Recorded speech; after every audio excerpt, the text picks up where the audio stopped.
Good morning and welcome to this February meeting of the Citizens Advisory Committee. We have 7 members in the room. No, sorry to apologize, or I apologize. I'm having a little technical difficulties. Mike, would you be able to start the broadcast? I clicked on it and I see that it just stopped. And now when I click on the button, it's not responding. No, I had just started the broadcast, so I'm not sure. Let's see, make sure it's actually working. Refresh. Johnny, this is Rick. Are you not here? No, I'm virtual.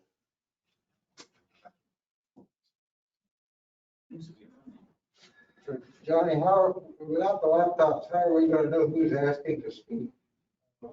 Okay, Mike, if you confirm that everything is good with the broadcast, I'm ready to go. But on my end, it looks like it hasn't started yet, but I'll defer to you since you're the tech expert.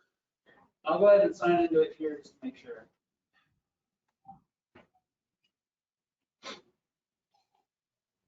Johnny, I think Mr. Chair has asked a question that you have not heard. Oh, yeah, thank you, Christine. Johnny, how will we know that virtual members want to speak? They have the ability to raise their hand in the control panel underneath sharing.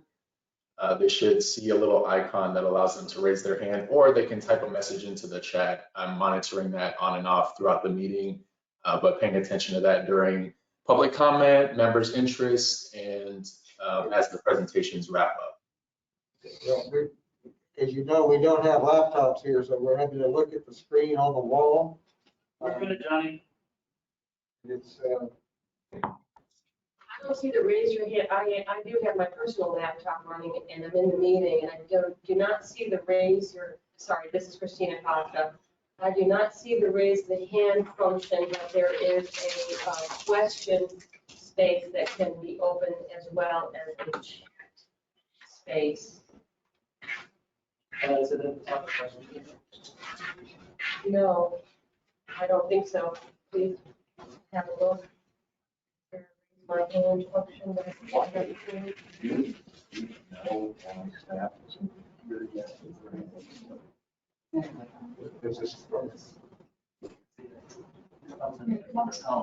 It's actually trying to manage this meeting. Do you have to be a panelist to ask questions? Yeah.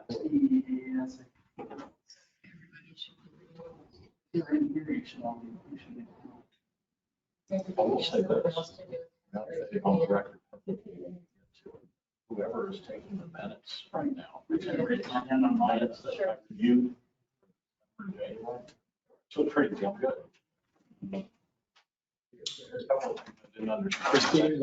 Christine, was your question answered? There's a hand next to the chat function. If you open up this dialog, I have a different view from you, but if you go to chat down here, there should be a hand icon somewhere. Yeah, just confirm that there is no hand raising on my version. Who is that gentleman? The tech person who's helping us is checking on things for that. Yeah, I seem to have mine.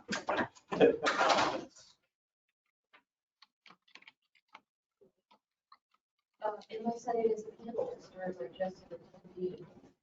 Okay, Bill, I can see that we are recording now. So as Mike works with Christine, we can get the meeting underway if you're all ready. all right. I think we can get underway, but we cannot see who is online, so we'll have to rely on you to provide that information.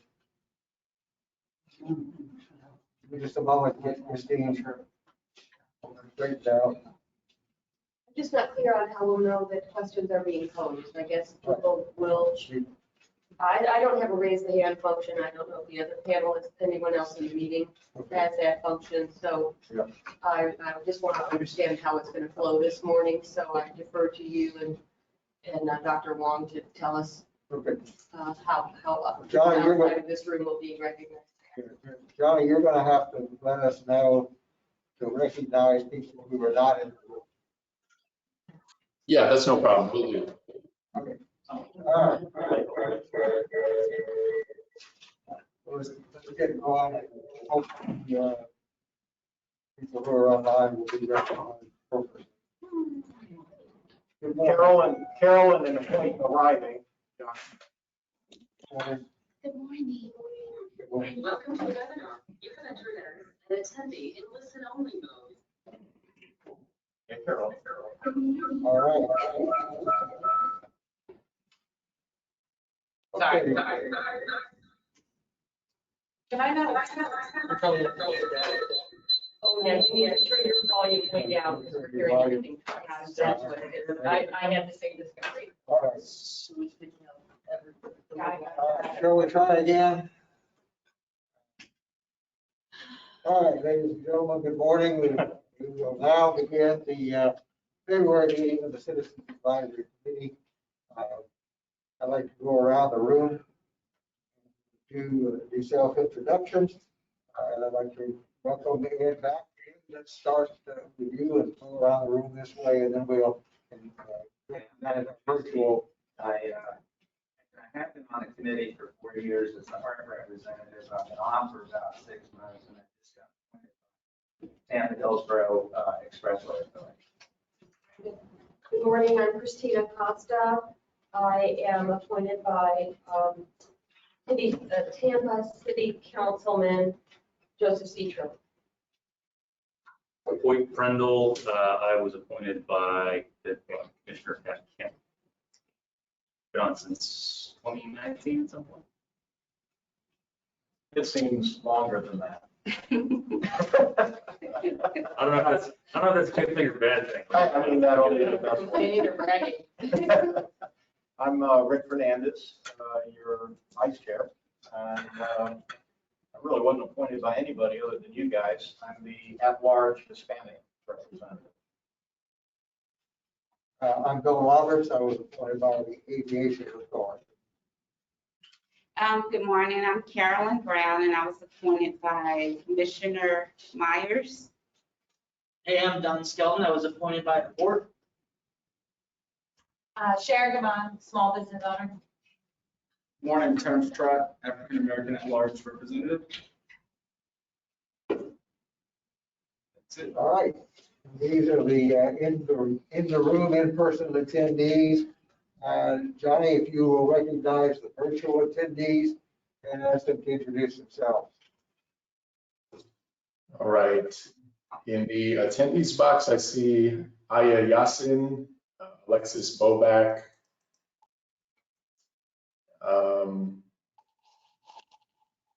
Bobby Edwards. I'm sorry, who's a presenter. Jonathan Knutson, Josh Frank,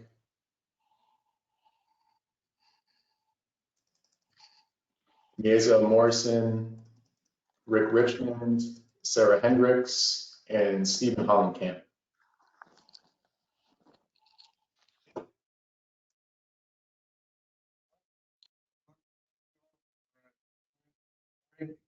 The first item on our agenda. Excuse me, Chair. Yes. Hi, this is the recorder, Gail. I do need to let you know that we do have an in-person quorum. It has been met. Some members are participating virtually because of medical reasons and the local declaration of emergency. And last but not least, when you are speaking, please announce your name for the recording purposes. All right. Thank you, Gail. Thanks for confirming the quorum. We'll open the meeting now to public comment. Dr. Wong, do we have anyone signed up?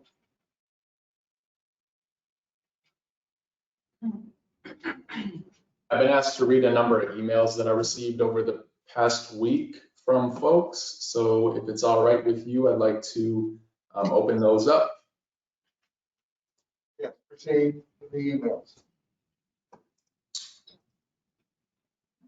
Let me see if I can find them. I can close them all.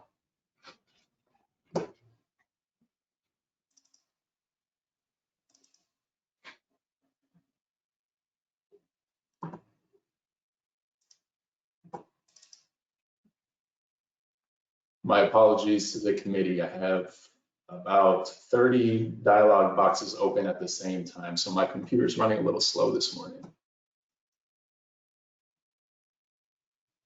All right, this is a public comment from Clive Han. I'm sorry if I am mispronouncing that. And it reads, first, I would like to thank the CAC for passing the resolution last month addressing 1, preservation of the now demolished 1902 North Lamar building, 2, I-275 barrier wall movements in Tampa Heights, and 3, declaration of a temporary moratorium on the DTI operational and safety improvements project. Second, I listened intently as that resolution was reported out to the TPO board at their meeting on January 11, 2022, and I'm concerned. The CAC chairman's report was not delivered in an unbiased and neutral way. He referenced the fact that the 8-6 vote was, quote, by far not unanimous, end quote, and that he, quote, allowed that action in spite of inflammatory and opinionated language included in the resolution, end quote. I request that the CAC's resolution be reported again to the TPO board at its February 9th meeting. Reported this time without insertion of the chair's personal opinions. The issues raised in the resolution are as relevant today as they were when passed. Unfortunately, FDOT carried out its threat to demolish 1902 North Lamar on January 31st, 2022. In addition, heavy construction work has now begun on the DTI project, and residents have been warned to expect noise, vibration, and power outages beginning January 31st, 2022. It is possible a moratorium declared in January would have avoided both of these results. The TPO board was never given a fair chance to consider that stopgap measure, and the CAC's work product was never given a fair hearing. A moratorium is still very important to stabilize the situation. Ongoing impacts are being felt by residents on a daily basis. It's too late for 1902 North Lamar, but it's not too late for the dozens of historic homes within FDOT's impact corridor. Thank you, and respectfully submitted. I've got another comment from Brian Seal, which says, Dear TPO CAC members, I appreciate the TPO CAC passing the resolution last month regarding 1902 North Lamar Avenue, the interstate barrier wall movements in Tampa Heights, and the declaration of a temporary moratorium on the DTI project. I believe that at last month's TPO board meeting, the resolution was presented in a manner that detracted from its intended effect. I ask you to present the CAC's resolution again at the February 9th, 2022 TPO board meeting in an unbiased manner without judgment or conjecture. Tampa Heights residents have simply been asking for FDOT activities to be paused so that we can understand the implications of their plans, provide necessary public feedback, and work constructively towards solutions that are acceptable to those most directly affected by these activities. Despite months of requests for information and objections to plans moving forward without adequate community notice, FDOT persists. Last Friday evening, I was notified of construction work to begin this Monday at 7 a.m. that would have, quote, over the coming weeks, nearby homes and businesses should expect noise, vibration, and at times lighting impacts, end quote. 62 hours notice for such potentially disruptive and damaging activities does not constitute adequate public notice. Furthermore, on Monday, January 31st, 22, FDOT demolished the building at 1902 North Lamar Avenue based on claims of structural failure, not backed up by structural engineering reports summoned by public records requests, despite near unanimous community objection and in contrast to the CAC's resolution in support of preservation. I ask that the CAC reaffirm its support of a temporary moratorium on work so that FDOT can adequately answer questions from elected officials, community letters, and residents being impacted. Would you please identify that writer? That was Brian Seal. I believe he identified himself as the president of the Tampa Heights Community Association. I think that's right. Rick, correct me if I'm wrong. He's the president of the Tampa Heights Civic Association. Yes. I apologize. I received a third from Dana Lazarus, which says, I'll just read it verbatim because this was part of a conversation back and forth. As you guys know, equity and public engagement are my passions, and as someone who used to sit on the CAC, the integrity of the committee is important to me. I was recently watching the YouTube video of the TPO board meeting on January 11, 22, and noticed that CAC Chair Bill Roberts misrepresented the resolution that was passed about stopping demolition of the Lamar and the highway widening for the DTI. He said, quote, let me add some color to that to try to put it in perspective. We adopted a resolution. It was adopted 8-6, so it was clearly by far not a unanimous report. I allowed that action in spite of the inflammatory and opinionated language that was included in that resolution, which has been passed. I believe as chairman that the FDOT could have been more forthcoming in recent months and recent years in presenting some of the information that we have, but I will tell you that I believe the FDOT is carrying out their mission, which is to expand transportation opportunities. Although I think most of our committee would prefer they place even greater emphasis on transit, not on automobile opportunities, end quote. Bill inserted opinionated language into his report while chastising his own CAC for allegedly doing the same. He should have simply stated the facts of what occurred. I also believe he misrepresented the resolution and what actually occurred at that CAC meeting. At least a dozen emails and in-person public comments were read in support of the resolution, with 0 public comments opposed. Bill also did not mention that what the resolution actually resolved, that the CAC voted by a majority to support the following requests made by the community. 1, stop destruction of historic property in Tampa Heights. 2, stop interstate expansion in Tampa Heights. 3, declare temporary moratorium and conduct a full vetting of those aspects of the DTI Operational and Safety Improvements Project related to barrier wall movement along the eastern border of Tampa Heights. I don't know if the contents of the resolution was reported later in the meeting. I didn't make it that far, but still, I believe Bill should have stated that these 3 points made in the resolution instead of relying on the board members to read the packet, because the resolution is kind of a big deal. It would be great if this matter of misrepresentation of the events and the resolution to be brought to the attention of the CAC, who likely didn't see Bill's report out to the TPO. And I would like for them to entertain the possibility of having him re-report about the resolution and all of the community members who spoke about it at the upcoming regular TPO board meeting. A 4th email is from Matthew Perry, which states, first, I would like to thank the CAC for passing the resolution last month addressing 1, preservation of the now demolished 1902 North Lamar building, 2, I-275 barrier wall movements in Tampa Heights, and 3, declaration of a temporary moratorium on the DTI Operational and Safety Improvements Project. Second, I listened intently as that resolution was reported out to the TPO board at their meeting on January 11, 22, and I'm concerned. The CAC chairman's report was not delivered in an unbiased and neutral way. He referenced the fact that the 8-6 vote was by far not unanimous and that he, quote, allowed that action in spite of inflammatory and opinionated language included in the resolution, end quote. I request that the CAC's resolution be reported again to the TPO board at its February 9th meeting, reported this time without insertion of the chair's personal opinions. The issues raised in this resolution are as relevant today as they were when passed. Unfortunately, FDOT carried out its threat to demolish 1902 North Lamar on January 31st, 22.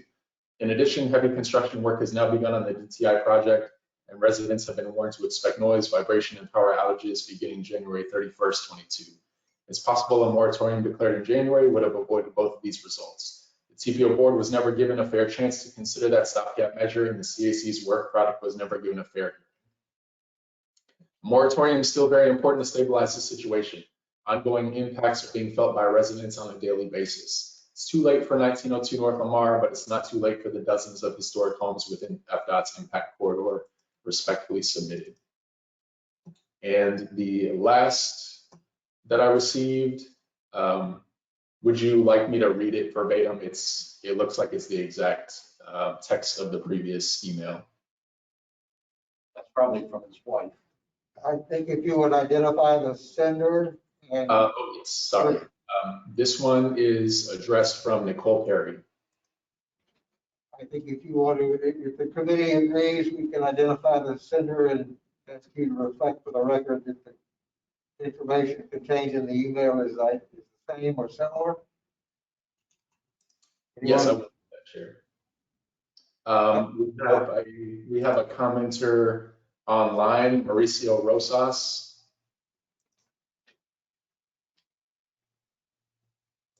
We accept this is Christina Costa. I accept Mrs. Perry's remark in likeness of the other Mr. Perry. Thank you, Christine. Any other comments, Johnny? Mauricio, it looks like you are self-muted. Good morning. Good morning, board. Thank you for giving me this opportunity to talk with you. First of all, I do want to say that I was completely stunned at the last TPO when the chair of the CAC declared that the proposal was not unanimous, that there was other discussions. That is completely inappropriate, completely inappropriate. And I sincerely ask to reconsider and submit that document once again to the TPO, this time without prejudice, because that's not the way it functions. You had a vote, it was a majority vote, and that's what was presented to the TPO. And because of the commentary, I do believe that the TPO did not have a full appreciation of what was on that. They did not even consider discussion on what the CAC had provided. So I am asking that the resolution be resubmitted to the TPO. Then I also want to talk about a couple other things. The reason I'm asking for a moratorium is because there are certain things that are not happening. We do not have vibration monitors. We do not have pollution monitors. And I bring to the table the owners of 2818 North Elmore Avenue. In that household, there's an elderly gentleman who is on his deathbed, pretty much. His son moved from Seattle to Tampa in order to take care of his father. He has expressed to me that in the mornings, fog sometimes is low in the area. I beg your pardon, my pit is just having a fun time here.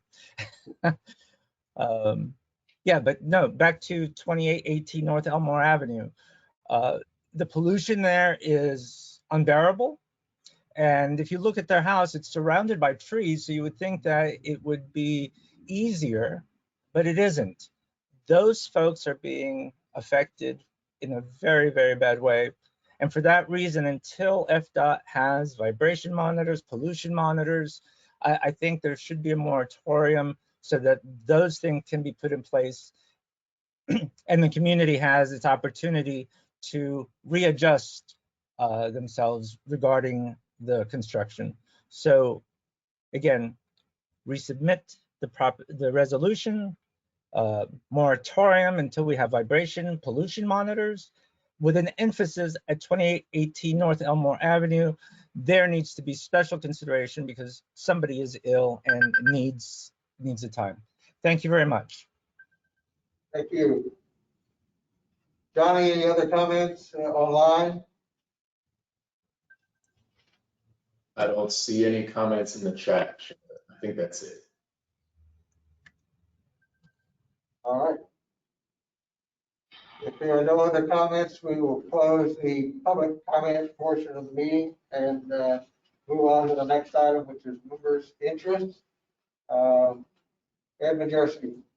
Yeah, Chair, I'd like to suggest that comments related to members' interest be limited to a minute or so.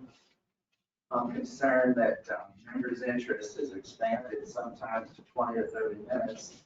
And then our agenda ends up so far behind the activities that we're supposed to take. We're rushed through and we don't ever get to the final things on the agenda. So I would make that request.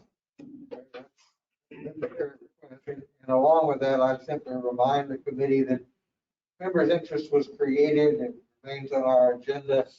It's an opportunity for members to bring up items that they would like to see at a future meeting. If you have an item of discussion, we have a section on new business. That's you welcome any items under new business. Anything else under members' interest? Rick Fernandez. Thank you, Chair. And if anyone has a problem with my masking off when I speak, please raise your hand and I'll remask.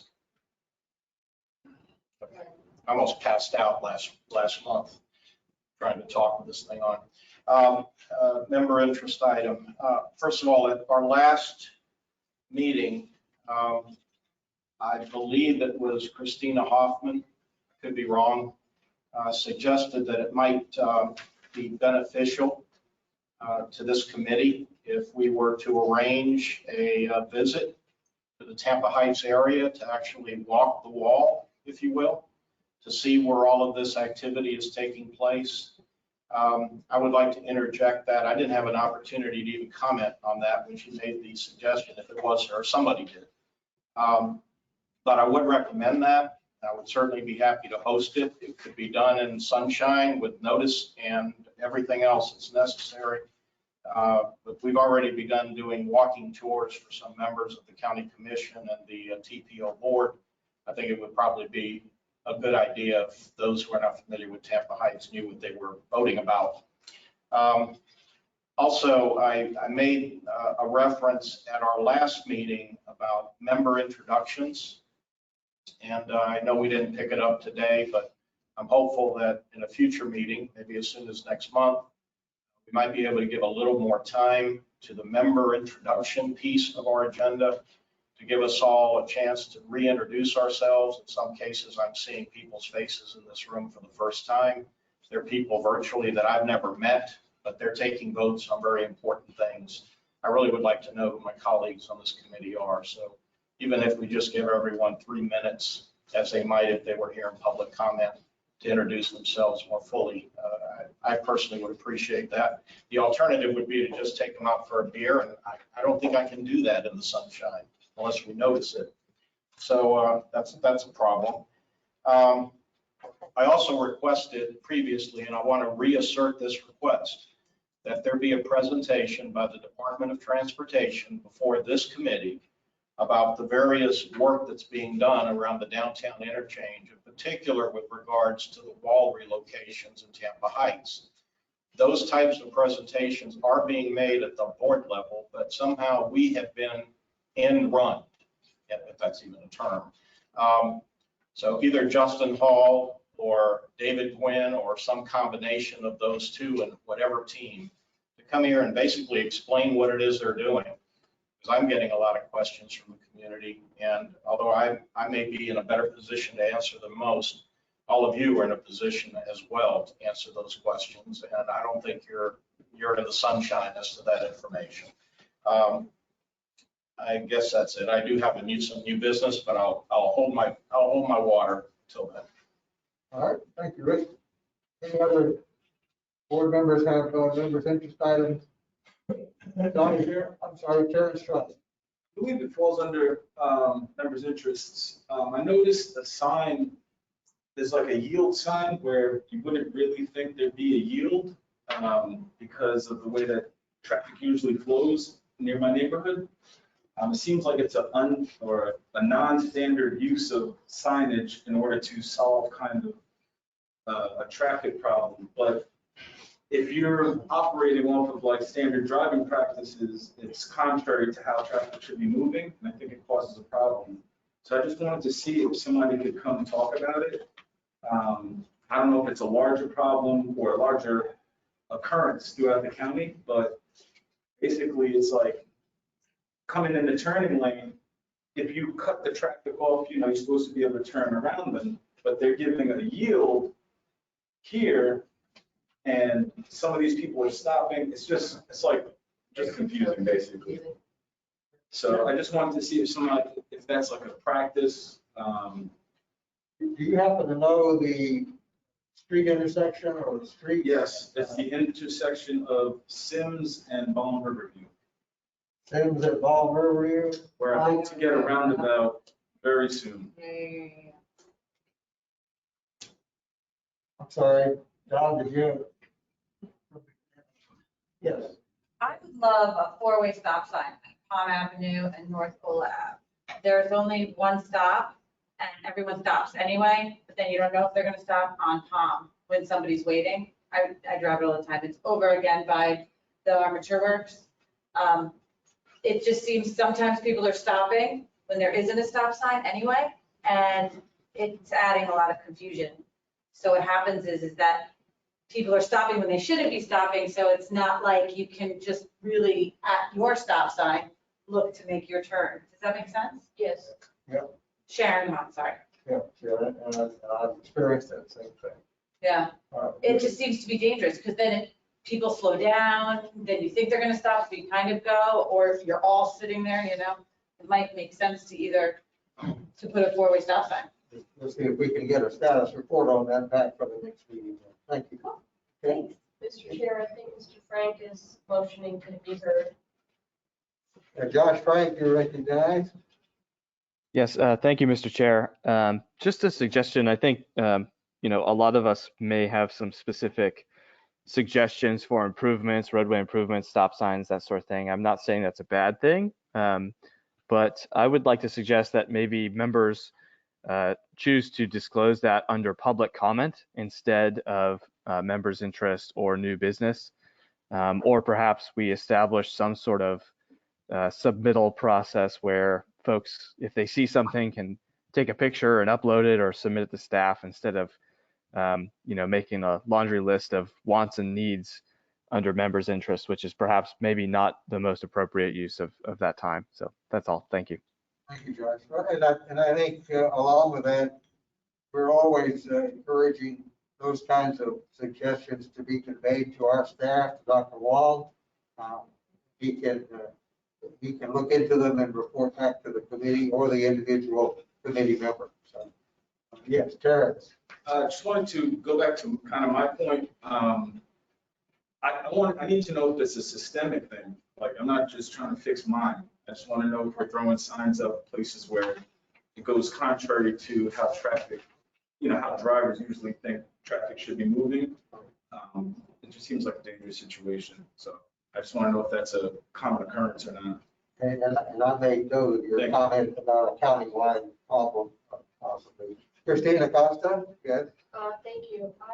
I believe it would be beneficial to our group, and certainly that if we understood, we could share to the public at large when we have opportunities. What are the reporting mechanisms for the county and the city when anyone, not just a CAC member, observes something that is not working in their community or has questions about it? I know in other communities, they use a method called See-Click-Fix, and that puts concerns into a channel of appropriate responses, tracking. The person who reports a situation is made aware of its progress or is contacted.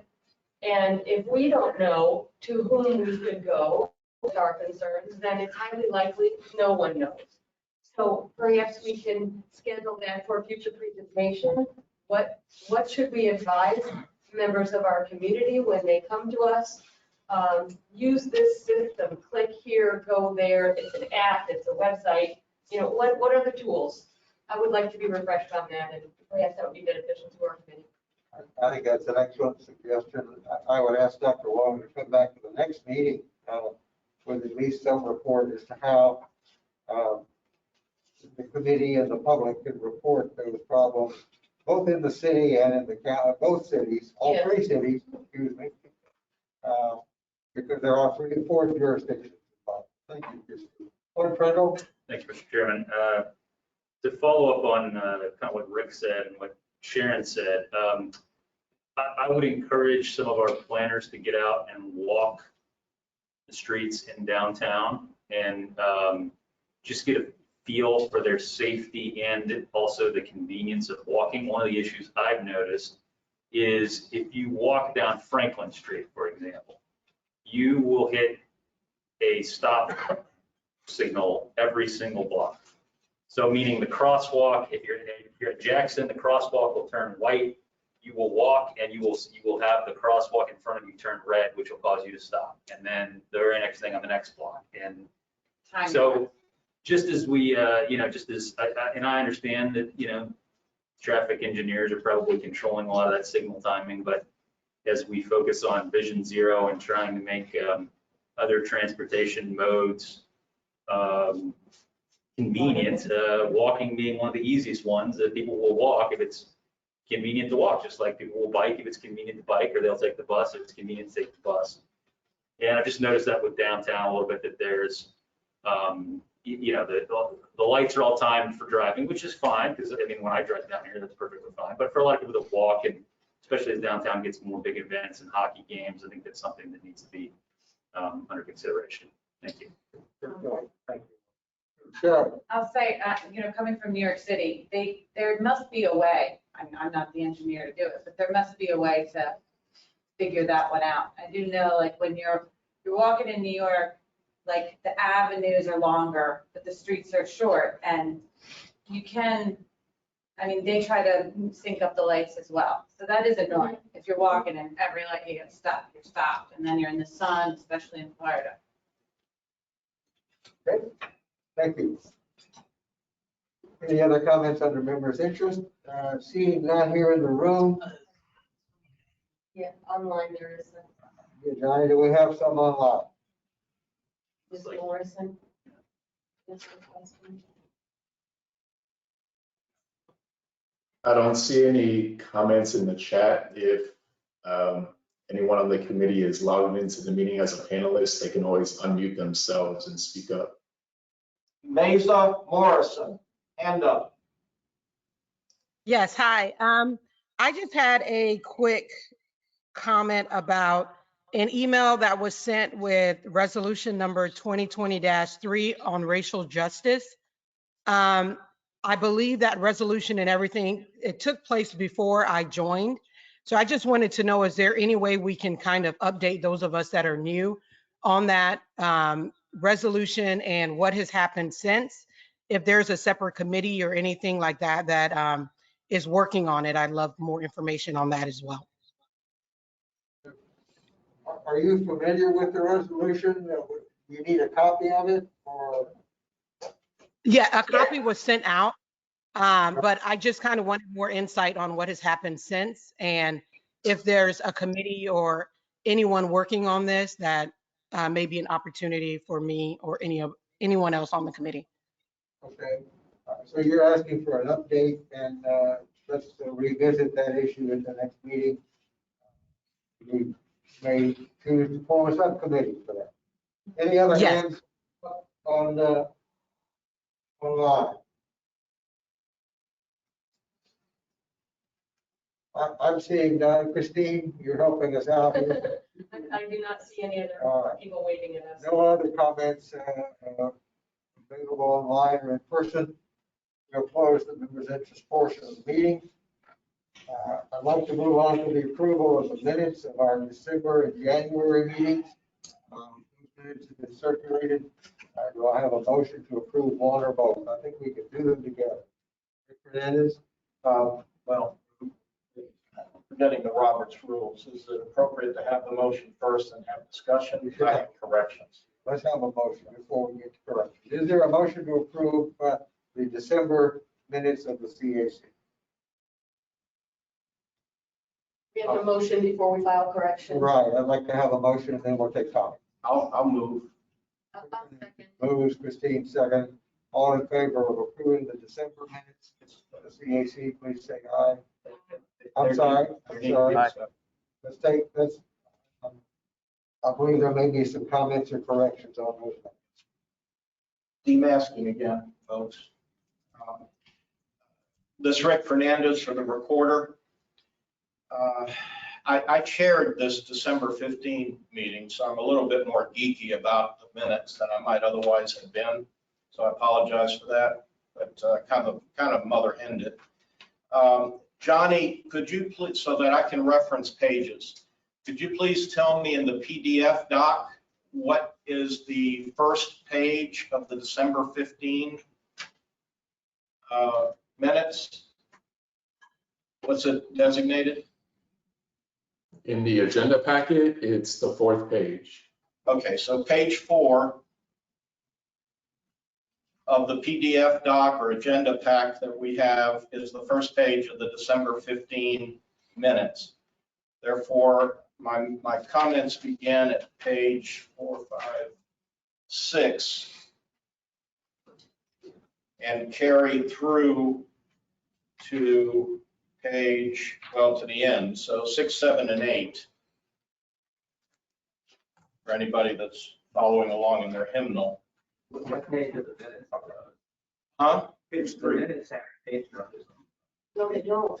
Well, it's the third page of the minutes if you have a printed copy. If you're looking at the PDF doc online and you're looking for page 1 of 25 or whatever, it's page 4 in the PDF doc. That's what I was trying to get from Johnny. If you go to the agenda and you click on that item. Okay, well, thanks, Ed. Appreciate that. But in any event, I don't know now how to reference it. I'm going to reference it as page 6 from the PDF doc. If you have a hard copy, it's page 3 of your hard copy of just the minutes. Okay, at the bottom of page 6, PDF doc page 6, there's the beginning of the discussion of the Transportation Improvement Program amendments. There's a whole lot of dancing that goes around that. And as I read through the full narrative that carries through to page 8, it was a little difficult even for me to understand what it is we did. So I just want to make sure that the record is clear. On page 7,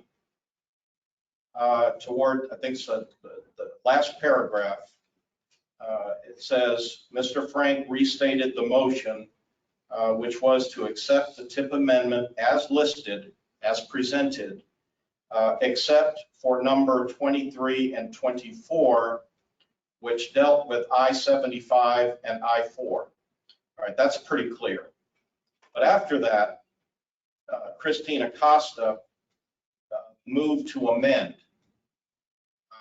Josh's motion. And as I read through the reporting on that, which begins at the bottom of page 7 of the PDF or page 4 of the hard copy, it was unclear to me exactly what that amendment, which by the way passed unanimously, but as I'm reading about it, I'm not real clear what it is that Christine was trying to say. I don't think it's because she didn't say it clearly. It's just not being recorded in a way that I understand it. And maybe somebody dropped me on my head. So Christine, could you clear that up? Yeah. Let me see if I can. I found some other stuff that I want to correct from, but I did not make that observation, Mr. Fernandez. That the latest motion included requests for redesign and answering of the CAC's questions for the South. Oh, that was the Southdale Mabry discussion.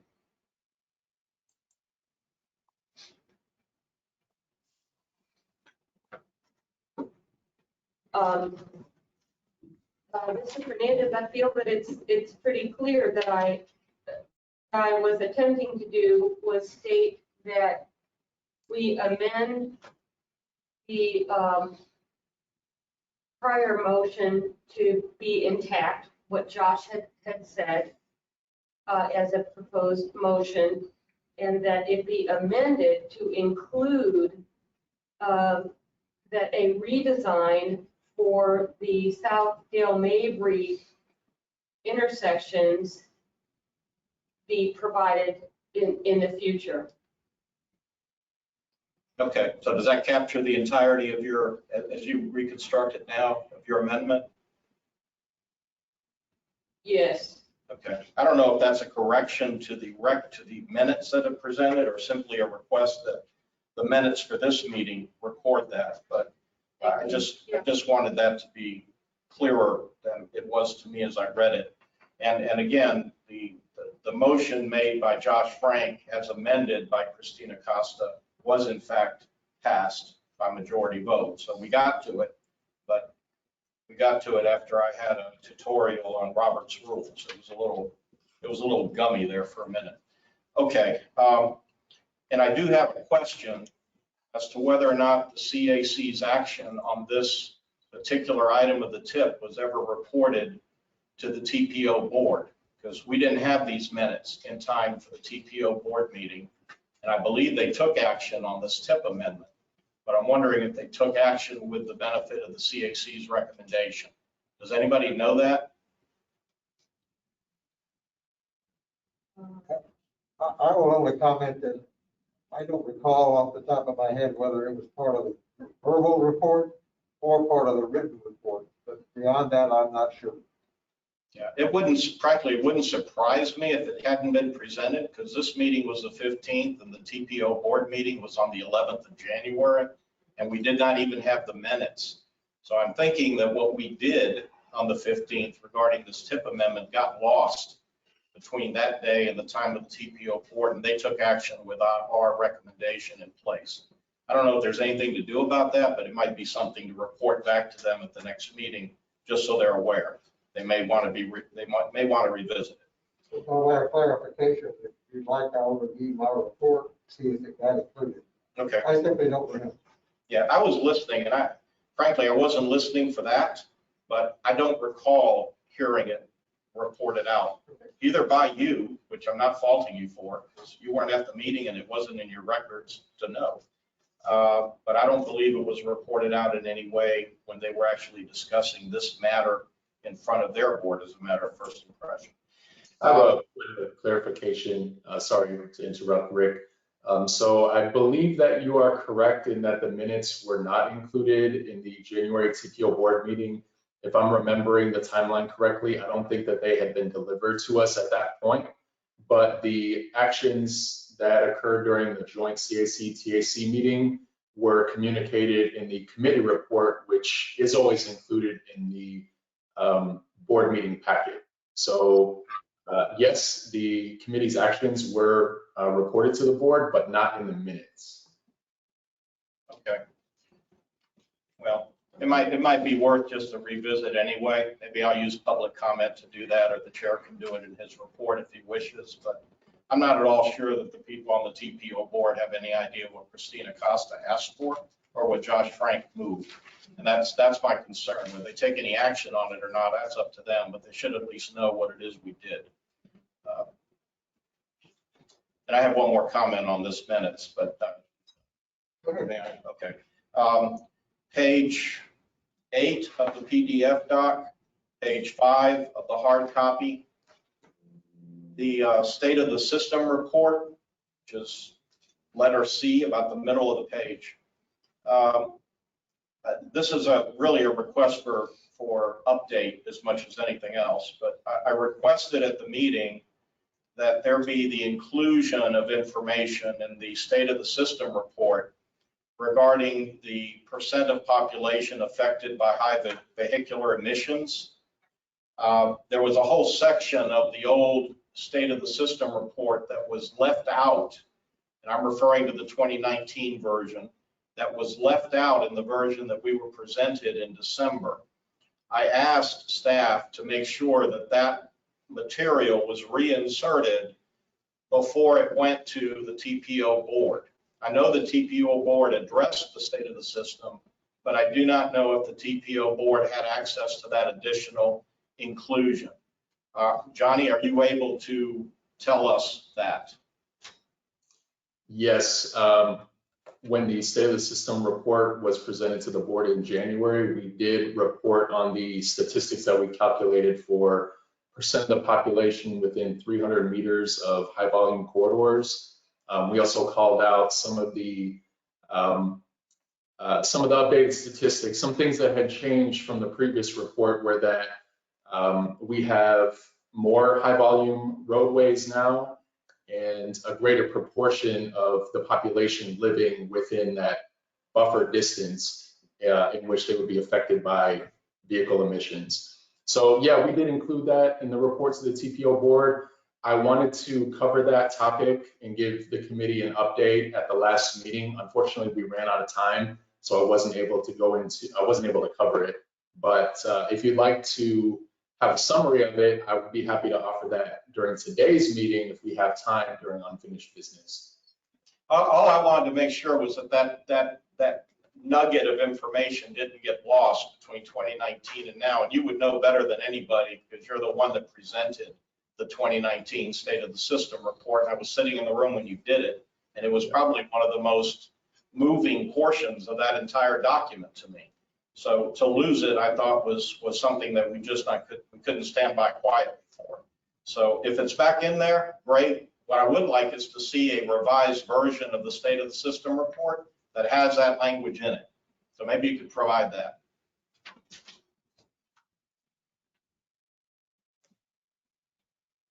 Copy? Yes, that's no problem. Okay, thank you. I'll shut up now. Thank you, Chair. All right, we have a motion and a second to approve the December minutes. I think we've heard 3 clarifications. Christine, do you have further comment? I do have a comment and also a clarification of the minutes. The comment is that I also want to make sure that those Southdale Mabry locations that that were cited in the minutes are somewhere in our loop to come back to make sure first and foremost that we were heard and accurately recorded on that, but also to hold those persons responsible to come back and tell us what they can do. In a few minutes, this committee is going to get some safety data, and data labeling is a real big problem in our community, so I want to make sure that comes back. The second thing, I'd like to submit a correction to the minutes, and this was the December joint meeting, the presentation of parks. Johnny, it was section 6, C like Charlie, parks, and under the scroll of discussion, if you go down to where my remarks were noted, they start with reminded that Mayor Castro's development team, that's the first sentence.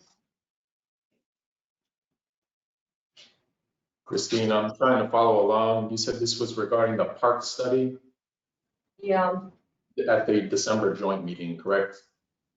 I believe it was, yes.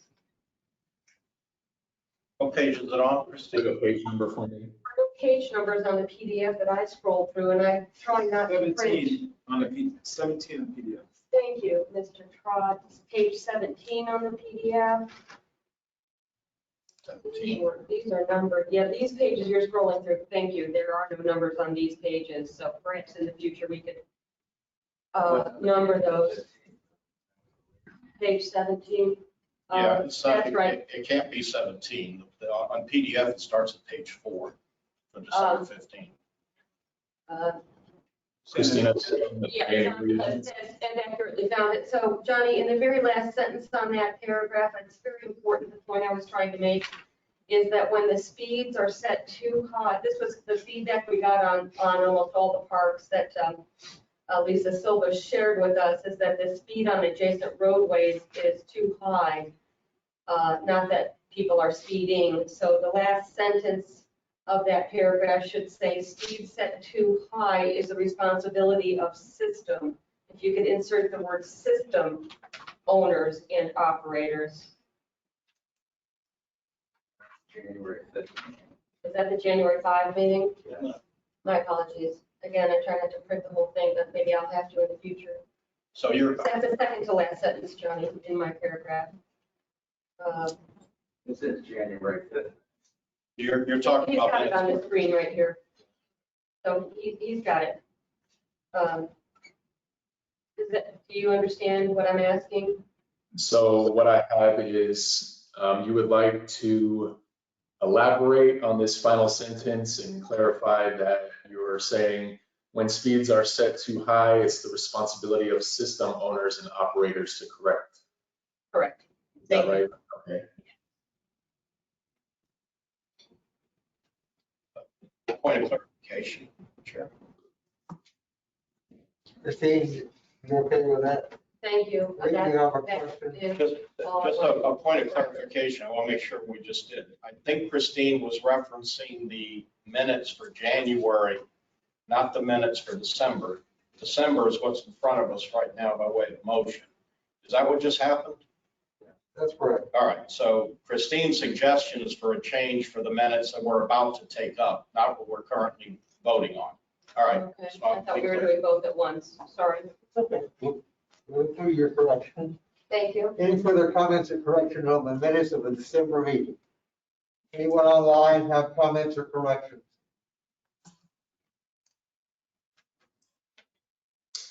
I don't see anyone in the chat, Chair. All right, seeing none, we have a motion and a second, and we have 3 points of clarification on these minutes. If there are no further comments, all in favor of accepting the minutes as clarified, please say aye. Any opposed? Any opposed online? I don't see any, Chair. Approved as clarified. Thank you. We'll now take a motion to approve the minutes of the January 5th, 2022 meeting. Do I see a motion? So moved, but with discussion. Mr. Hernandez makes a motion. We have a second. Second. Mr. Prindle will second the motion. We have a correction that's been previously offered by Christina Costa. I'll give you the chance to restate your correction, but I think we've got it captured reasonably well. Yes, I Okay. agree. Mr. Fernandez, do you have a correction or a comment? Yes, Chair. So, this now begins on the PDF doc, it's page 21, if you're following along in your agenda package. The minutes for January 5 begin at page 11 of the PDF doc in your agenda package. My comments begin at page 21. And I'm sorry, I didn't paginate them as far as hard copy if you're following there.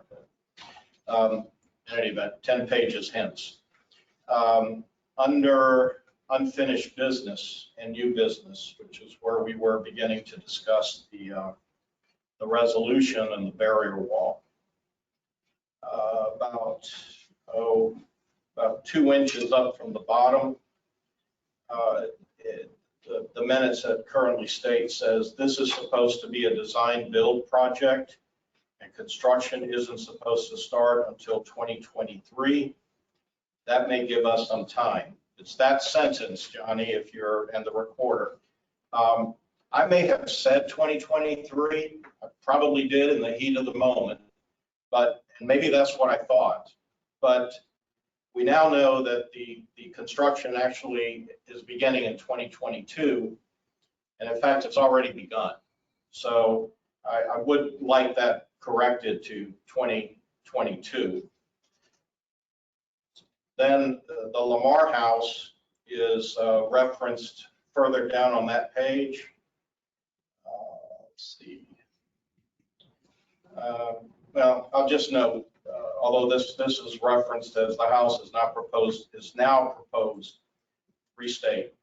Second to the last line, the house is not proposed for demolition due to wall movement. They have owned it since 15 and have not maintained it. The addendum here is either an addendum to the minutes or simply an update to the committee. The building was in fact demolished on Monday last, January the 31st. Let's see. Let me ask about that. Yeah. For the record, is it your belief that the minutes inaccurately reflect a report that it was not scheduled, or simply that you're updating the committee that that was not the case? I guess this qualifies as an update on what's in the minutes. Okay. And you know, if these minutes stand as the only record of what's going on in Tampa Heights, one might read this a year from now and not know what occurred. So perhaps instead of it being an amendment to this particular document, it's to be included in the minutes for this meeting. That I think it has been and will be. Okay. On page 22 of the PDF doc, about 3/4 of the way down, there's the line, the wall is going to be built 12 feet closer to Elmore, which is 12 feet closer to homes. That's correct. The update, however, is that we now know that the wall movements will go out as much as 50 feet in some locations around the wall. At least that's the most current information we have as of January 5. 50? So 50 feet in some locations along the wall corridor between Florabraska and basically 7th Avenue along our eastern border. So again, not a correct, what's in here is correct, but an update to be captured in our minutes for this meeting. Further down on that same page, the discussion. There's the first paragraph under discussion with bolded Rich Clarendon. There is the last sentence of that first paragraph. Commissioner Myers asked FDOT to hold an open house in the Tampa Heights neighborhood. This is scheduled for 6 p.m. on January 5, 2022. I made this comment at the time, but I want to make sure it's reflected correctly in our minutes. There was a meeting on January 5, 2022. It was not in the Tampa Heights community, and it was not the meeting that Gwen Myers requested at the TPO board meeting in December of 2021. The two are completely unrelated. And while I'm not suggesting that Rich Clarendon was lying to us, I do believe that Rich Clarendon was reporting out information that was incorrect, and it landed in front of us during the resolution argument at our last meeting. This has since been clarified by me personally, because I went to the meeting and I talked to Gwen Myers. So we know that that's not true. I simply want the record to reflect that. And I will say that the comment, this is incorrect. I wish it could be simply corrected, but this is what was said at the meeting. It's simply wrong. One paragraph further down. Okay, this is still under the Rich Clarendon commentary. The third line down on that last paragraph of page 22 of the PDF doc. Noted the movement of the noise wall was shown, meaning Rich Clarendon noted, I suppose, noted the movement of the noise walls was shown on display boards in August of 2019 at a special meeting of the CAC members. Very few attended. There was a display board pointing to the wall and showing it would be moved. The boards were also shown at the FDOT public meetings during the subsequent 9 months. That comment prompted a request from me to the TPO staff, specifically to Beth Alden, who has now responded that the roll plots, the pictures of the downtown interchange, as of 2019, at the time of the special briefing, did not include any annotation regarding the wall movements along the eastern border of Tampa Heights. So to the extent that Mr. Clarendon suggested that in his comments, and again, I'm not saying he's intentionally misrepresenting, he's reporting out information that he probably got from the DOT, which was wrong. But as of August of 2019, there were no display boards anywhere, they did not exist, regarding the wall movements. And let me see. In fact, the one display board that he's talking about did not exist until sometime about the third week of February of 2020. And as far as I know, never saw the light of day after an SEIS meeting that took place at the Port of Tampa on February the 27th. And I didn't see it then. But in any event, to the extent that there's a suggestion here that information was available in August of 19, that is simply patently untrue. Let me see. Page 24 of the PDF doc, right in the middle, there's a little block there with my name in front. And about the middle of that paragraph, Johnny, like when TB Next was introduced, it should read like when TBX, as an X-ray, was introduced. That is an error. I know I didn't say TB Next. It could easily have been misheard by the reporter. So that would be an actual correction. State that correction again.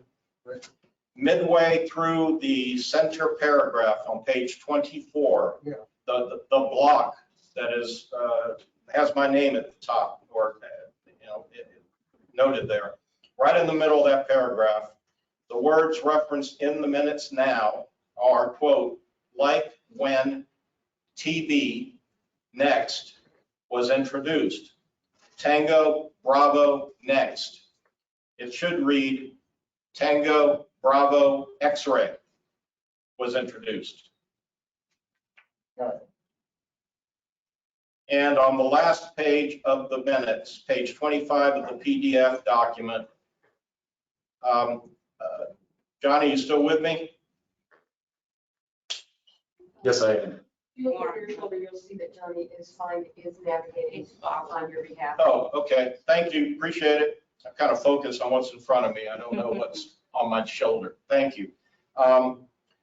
The discussion item right up at the top of page 25 of the PDF doc. Let's see. A request was made for clarification on which of the two motions was being moved forward. And directly under that, in the paragraph that's headed Bill Roberts, provided clarification, neither resolution is being moved forward. The resolution of the CAC is being moved forward. The word resolution should be stricken. The word motion or motions should be included. Is that clear as mud? I got it. I accept that. And yet again, I will shut up. All right. Any other comments or corrections on the minutes of the January 5th meeting? Anyone online care to comment?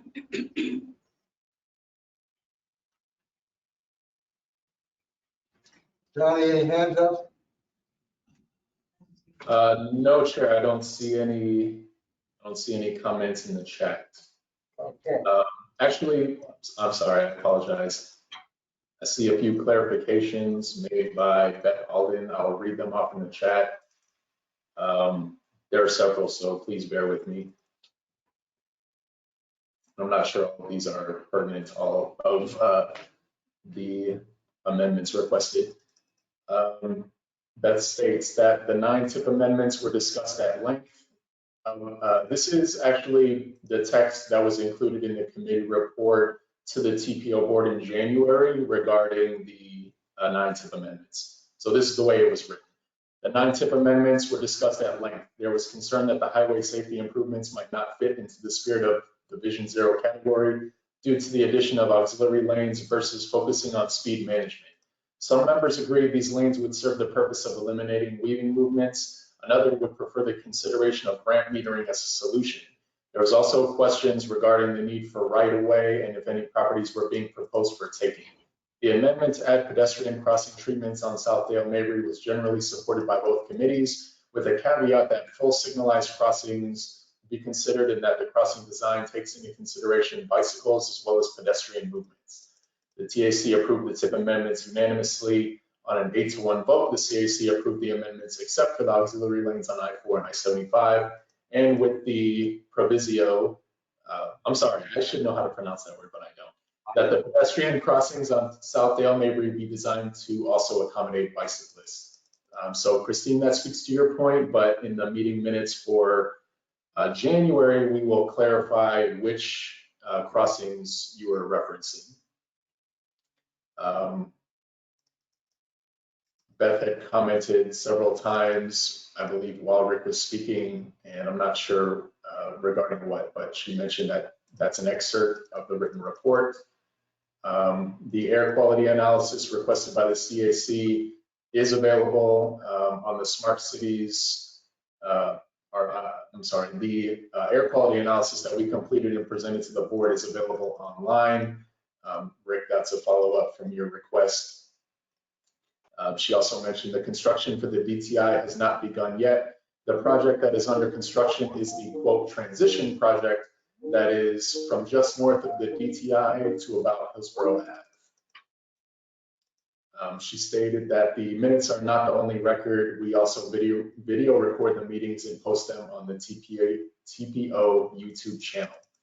And then lastly, regarding the email exchange between Beth and Rich about the roll plot, Beth wants to clarify that she has clarified this point and Rich's report was accurate. Rich's report was what? Accurate. What, that the roll plot showed that movement in August of 19? She don't have to come here and tell us that in person or show up, because that's not what her email told me. This is Beth Alden. Mr. Chair, would you like me to address this point? Go ahead, Beth. Thank you. I wanted to clarify. I tried to be very clear in the email providing the records that Mr. Fernandez requested. So what was provided at the special briefing that was organized for the CAC in August of 2019 was a large map. It was an aerial view. That's what we mean by roll plot. And it showed the where the 2 lanes would be on the ramp from southbound 275 to eastbound I-4. Those were highlighted in yellow. There's a black line at the edge of the yellow that shows where the wall would be. This is shown in relationship to the parcel boundaries, which are also shown on this map. Now, there are lots and lots of displays to look at that meeting that I mentioned. This was the 5th of the different alternatives that were being presented for the downtown interchange. So there was lots and lots to look at this meeting. It could very easily have been overlooked. What Mr. Fernandez is concerned about is that several months later, the Department of Transportation apparently added a label onto the map, a number of labels onto the map, trying to draw attention to some of the changes that would be made. So that helps to interpret the map. And yes, that label was added later. But the map itself was available in August of 2019 with the parcel boundaries on it. Okay, well, that's not inconsistent with anything I said earlier, Beth. The whole point was that the call-out box with the annotation pointing to the wall 100 yards from my front door, saying that that wall was going to be relocated, that annotation was not on that roll plat in August of 19. And if you read the minutes, in my recollection, that's what Rich Clarendon was saying, was that that relocation was noted and there was a pointing to the wall. That wasn't there. That's what I'm clarifying. Everything else about lines on the map and color coding, I don't take issue with that. The point is, none of those maps are to scale, and I would challenge anyone in this room to look at one of those maps and think that they know what in the world they mean. There is no way you can do that, especially if you're being told by DOT that you're not going to suffer any impact secondary to the work. So while I appreciate the clarification, it really didn't help, or maybe if anything, it made my point. Thank you, though. Have a great day. I think it reinforced the point. Thank you, Beth. Any other comments or corrections on the minutes of the January 5th meeting? Hearing none, we have a motion and a second. We have, by my count, 3 corrections. All those in favor of the minutes as corrected, please say aye. Aye. All those opposed, please say no. Anyone online opposed to approval of the minutes is correct? Johnny? I don't see any comments in the chat, Chair.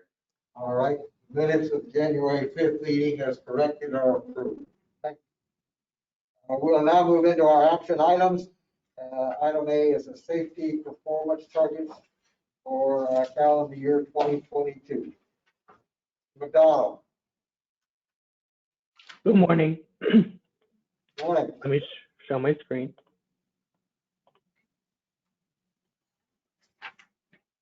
You available? Can you hear me all right and see my screen all right? Yes, we can. Thank you. Yes. Perfect. I'm Connor McDonald along with Johnny Wong, and we also have Gina Torres on the line who may be able to guide us. I'm here to present the 2022 safety performance targets. So these targets come out of MAP 21 legislation that requires TPOs and state DOTs to track performance on each measure listed on this slide.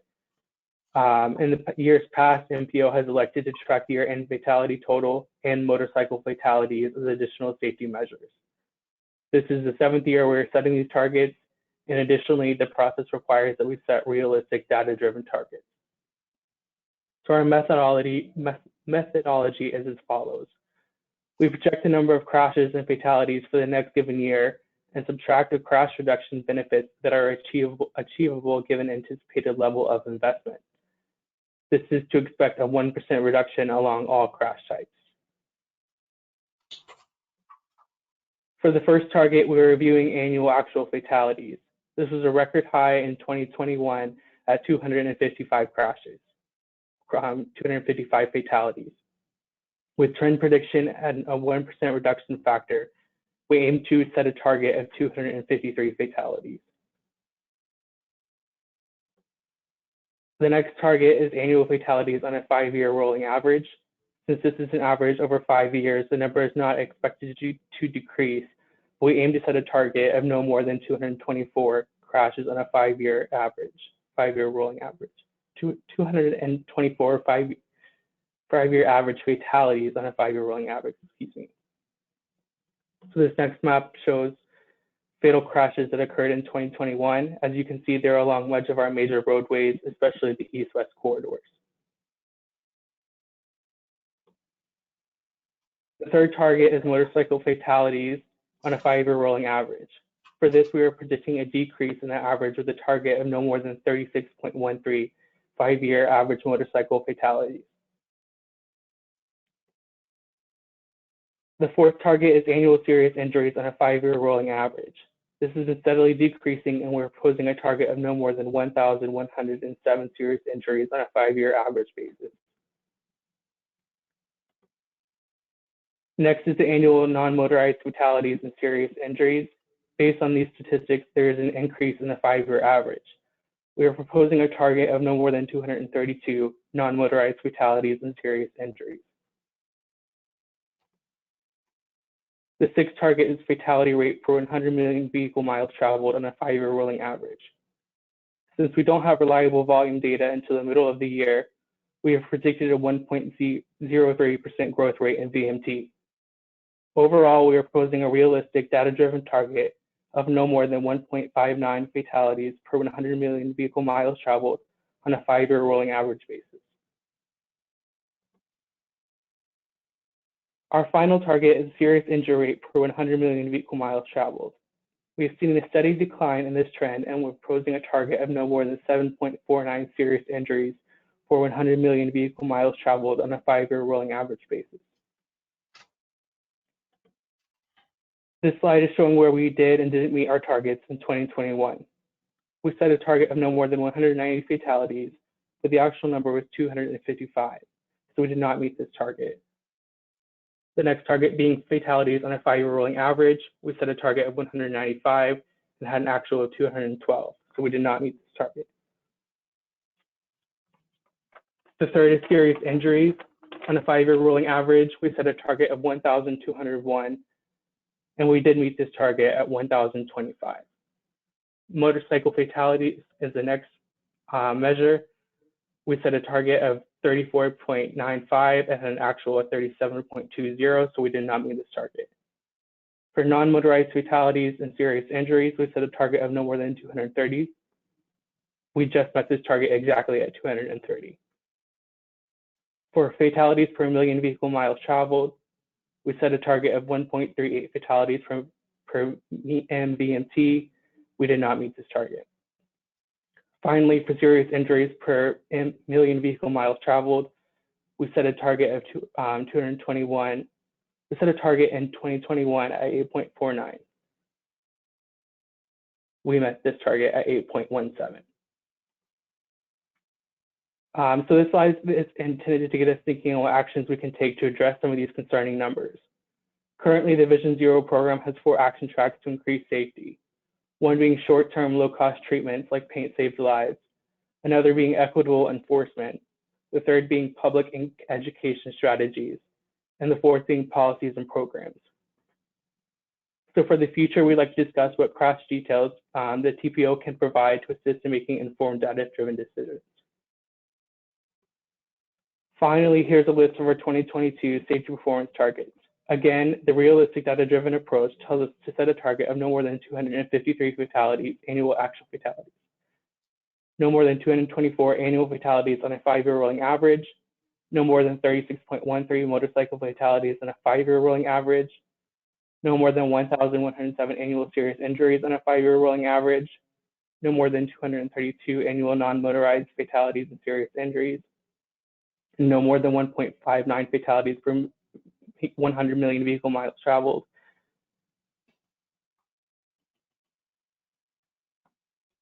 excuse me, my screen's in the way. A fatality rate of 100 million vehicle miles traveled on a 5-year rolling average, less than or equal to 1.59. A serious injury rate of 100 million vehicle miles traveled on a 5-year rolling average, no more than 7.49. With that, the recommended actions today are to approve the calendar year 2022 safety performance targets and forward them to the TPO board. It's also to submit suggestions to improve performance in high crash areas and or what additional data we can provide to make informed decisions. With that, I conclude my presentation and open the floor to the committee.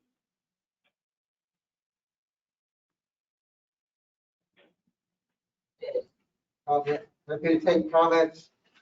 Josh, Sorry. Who's gonna stand first? he's got his hand up. I'm in the rush.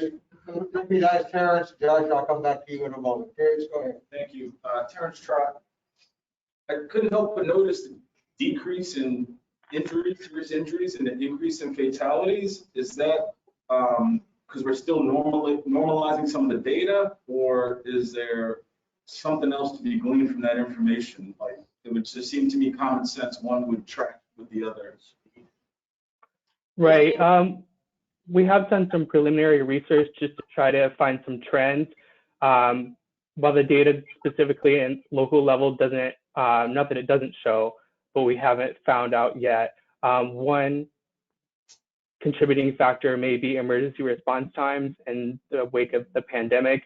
Some national stats show that emergency response times have been longer, so maybe serious injuries that are on the border of serious and not serious injuries have gone more towards non-serious injuries because emergency response times take too long. On the other hand, unfortunately, maybe those serious injuries have turned into fatalities because of emergency response times. So that's just one idea. Yeah, Terrence, we have done some preliminary research, and the trend that we've identified is that a greater proportion of our crashes are resulting in fatalities. An increasing proportion of our crashes are resulting in fatalities. The US DOT recently released a report on nationwide trends, and like Connor mentioned, they identified several factors that they think are playing a role. One is an increase in distracted driving incidents. Two, since the COVID or since the pandemic, a lower proportion of drivers are wearing their seatbelts. Third, as Connor mentioned, slowed response times. There are new protocols for paramedics leaving the ER, which results in delays in them getting back out on the road to attend to victims of crashes. And of course, the major factor, the most prominent factor, is increasing travel speeds. Did you say increasing travel speeds? Yes, that's correct.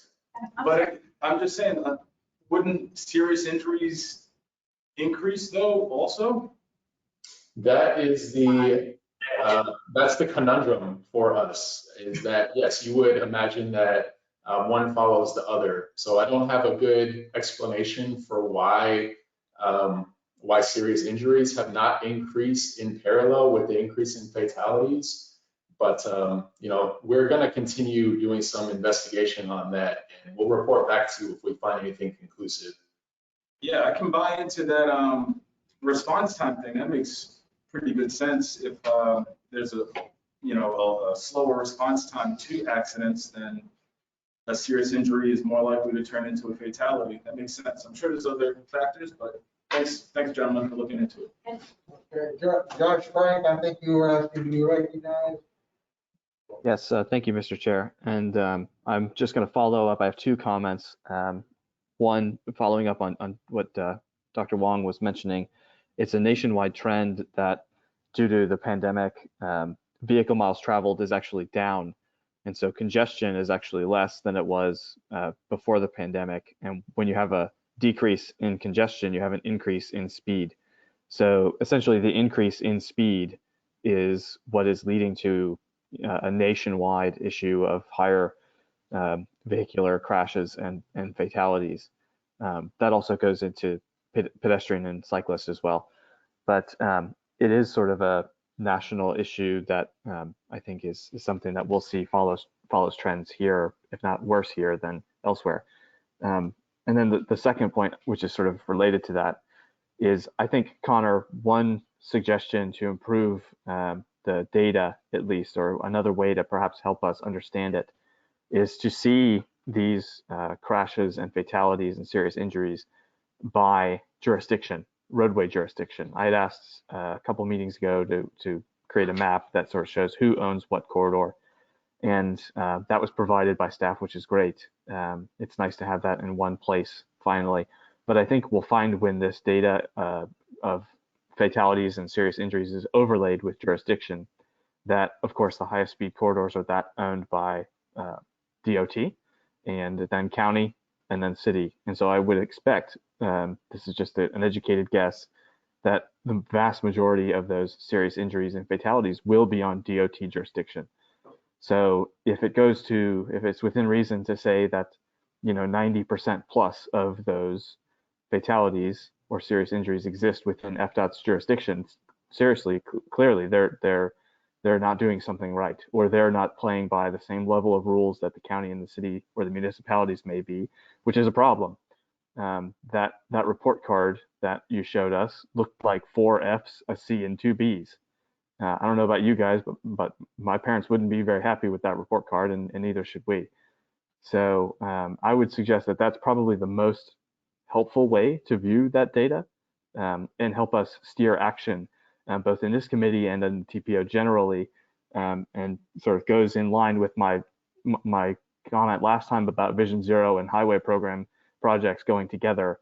It just doesn't work. It doesn't make sense. So that's all I have. Thank you. Thank you, John. Christina Costa, did you have a comment? Yes, thank you, Mr. Chair. I've been, not surprisingly, very tuned into the increasing fatality rates throughout the nation, and specifically in our community throughout the times of pandemic. And there seems to now be this awakening now that the data is landing, and a lot of people seem to be chiming in. Those that you would hope were more scientific in their remarks are saying, gosh, we don't know why. Maybe everybody's depressed and they're not wearing their seatbelts. It's quite maddening. But I will tell you what I have observed, and from those who do take an analytic and scientific approach to understanding what is happening, and it is directly correlated. It turns out, and many of you may already appreciate this, congestion, busy traffic roads, congestion is our most effective traffic calming speed reduction tool, which is very disheartening for those of us who hope to reduce carbon emissions as part of our work in the community and also aspire to safer roads. It seems that we must now realize that maybe we can't have both at the same time, and that's very disappointing. So congestion slows traffic down. So the speeds that are being reported all across the nation, and including here in our area, are so fast that the velocity results in death rather than a serious injury. I want to also include in my remarks that we hear the term Vision Zero a lot, and Vision Zero is the what. Vision Zero is our goal that we aspire to, but the how is called the safe systems approach. So most of what we've been doing in Vision Zero so far continues to be targeted to system users. And it's tantamount to, dear system user, please don't use the system in the manner in which it was designed. And that doesn't work. And we're seeing that doesn't work. We need to, all of us or anyone who cares, needs to continue to urge our policymakers, not the engineers and the designers, because they usually want to do great stuff, safe stuff, stuff that's comfortable for those of us who would occasionally like to walk to the grocery store or bike here to county center, as I did this morning. So we need to be able to ensure that our policy makers support the designs that are put forth when they are safe. And what that really means is that we need our elected officials to say to their constituents, you may have an increase of your drive time on your commute by about 30 to 90 seconds. That's really what it boils down to in a lot of cases. So I thank you for hearing me out on that. Connor, if you could please show the map of the county with the red dots. I just want to make a point on this. When we look at the fatalities on this really small image, I don't know about you, but it just looks like a dropped bag of red ping pong balls. But I kind of tried to blow it up myself, and then on my own screen, I put adjacent to it a map so I could try to understand a little bit more about what I'm seeing. Can you make that any bigger, Connor, or is that kind of the max? I can certainly try. Okay, but what I want to share with my committee members is you really have patterns here. So if a crash happens once somewhere, it could be deemed an accident. In other words, it's just a freak incident. But when we have patterns, as Josh Frank was alluding to, we must do better because we know these are our high crash corridors. Ms. Torres and the TPO have done a great job of isolating where those high crash corridors are, but you can see the east and west, and you can see Del Mabry. You know, so this is the kind of application. This is the lens that we must apply when we're taking in this information, because this is not the cost of a robust economy. We don't need to pay with lives that, you know, that, well, it's just an accident, nobody's fault. It's a crash. And we need to be able to dig deeper into the analytics and really inform and urge our policymakers to support the safe systems approach, even if it means getting the barrage of complaints from their constituents about speed of travel, that yes, safety is worth 1 or 3 minutes of your time each day. It really boils down to that. So thank you, Connor. I think I look forward to seeing that map even a little bit bigger next time. Thank you, Mr. Chair. Thank you, Christine. Sharon, did you have a comment? I just have a quick comment. Does anyone know why people wouldn't be wearing their seatbelts because of the pandemic? No. Same reason they don't wear masks, probably. It's people grasping at straws, like why? Because they're not really looking at the scientific data. Hoyt, you have a comment? Thank you. Actually, a question for Christine, since it seems like you digged into some of the data. Is there anything to suggest that the types of vehicles now being driven are contributing to this? Because I read an interesting article in the Atlantic talking about how much more prevalent large pickup trucks have become, especially in suburban communities, because I guess people are treating them kind of like a family SUV. I know with pedestrians that seems to cause a problem, but I didn't know if there was any data on, you know, because like Ford doesn't even make passenger cars anymore. I don't know how many of you know that, but they don't make sedans anymore. They only make trucks and SUVs and Mustangs.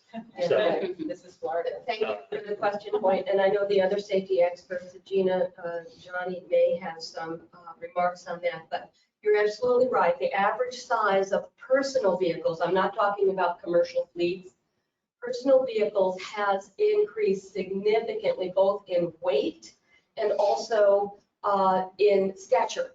So a mid-sized sedan at the same speed is not likely to kill. It would certainly harm the human body, but a just look in your community and maybe stand next to a vehicle, the personal trucks like the F-150, 250. The grill is at the height of a human torso. And this is why people die more now. There's also the ability of those vehicles to jump curbs. And so they're really negatively affecting the fatality rates of pedestrians.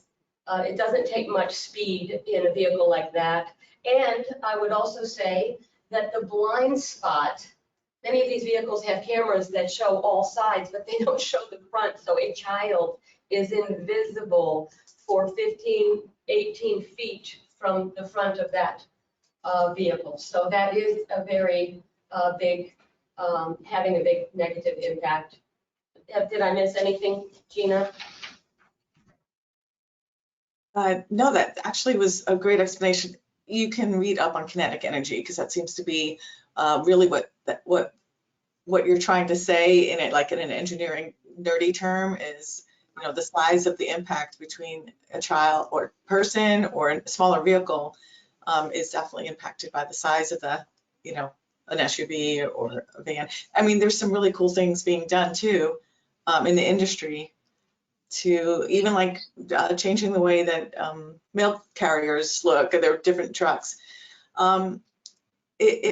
I can't see if there's other people wanting to speak, but at the end, if I could just have just a minute, let me know when the rest of the committee is finished talking or asking questions. I'll come back to you, Judith. Terrence, do you have my? This conversation is excellent because I think it goes to show it's not just speed. I don't want us to just focus on just speed. We had, can you pull up the slide with the comparative of, I think, 2020 to 2021? There was an increase in bike fatalities, do we know, for pedestrian fatalities and cycling fatalities. Is that related to increased speed or city design, traffic design? There's just a lot to consider. Doing the overlay of jurisdictions might show more accidents on FDOT roads because possibly there's more FDOT roads or they're used more than other roads. So when doing analysis, even though these overlays and comparative studies and things are good, we just have to make sure we're looking at all facets. I would say some roads that are 25 miles an hour are probably pretty dangerous around here. So I just want everybody to keep that in mind. That's it. Wouldn't the bigger cars, though, be safer for the driver, just not as safe for the person? Yes. And that other map that you had up was the deaths of the drivers, right? I think it's all fatalities. With the dots, the red dots? Well, I think it's both. I think it's safer for the driver of the truck, but remember the other vehicle is not always Might not be as big. truck or SUV. Stoppers. All right. Good luck telling someone to not get a big car if they want it. Okay. Any comments from members of the committee that are online?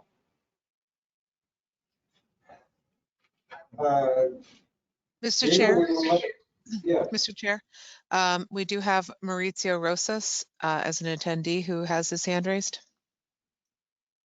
I'll recognize Mauricio. Go ahead.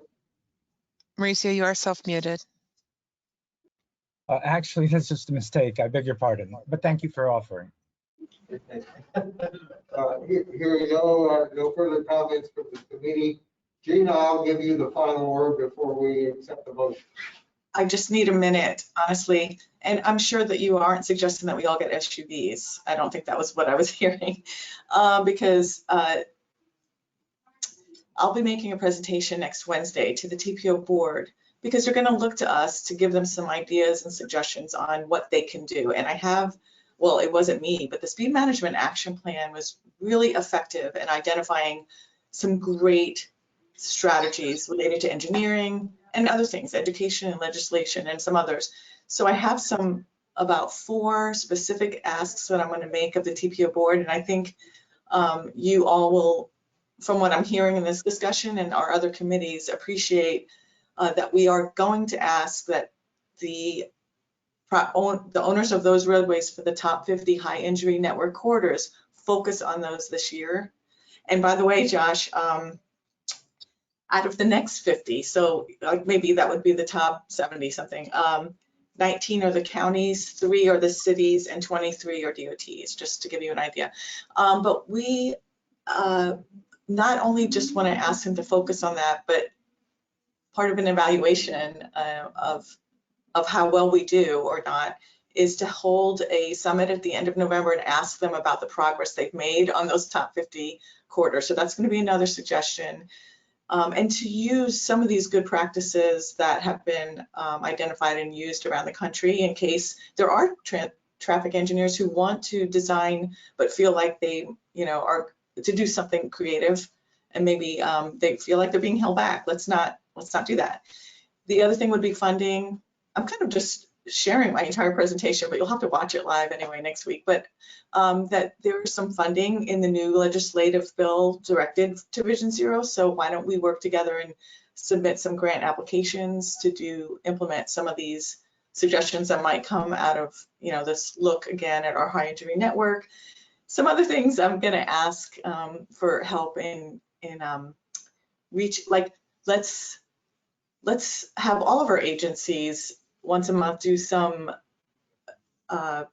social, what do you call it, media, using their different platforms to keep talking about this, send out messages just to help with, explaining whatever that message might be. We'll develop those. So I hope that you'll support that kind of idea, that we implement some of those strategies coming out of the Speed Management Action Plan.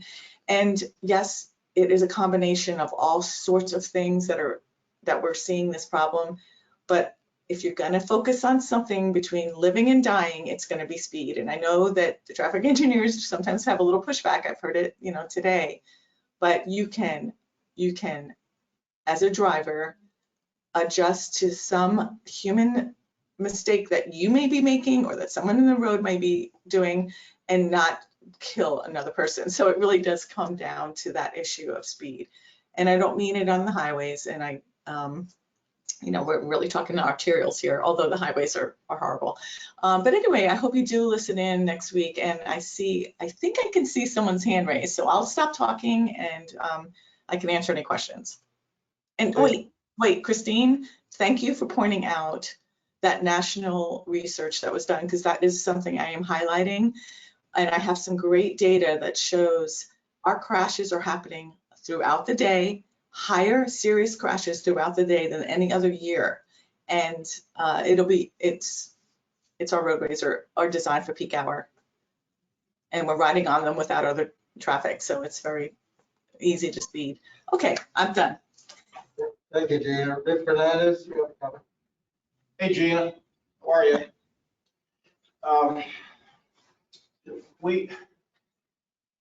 What it says up here, recommended actions that's being floated in front of my face, is that we're supposed to submit suggestions to improve performance in high crash areas.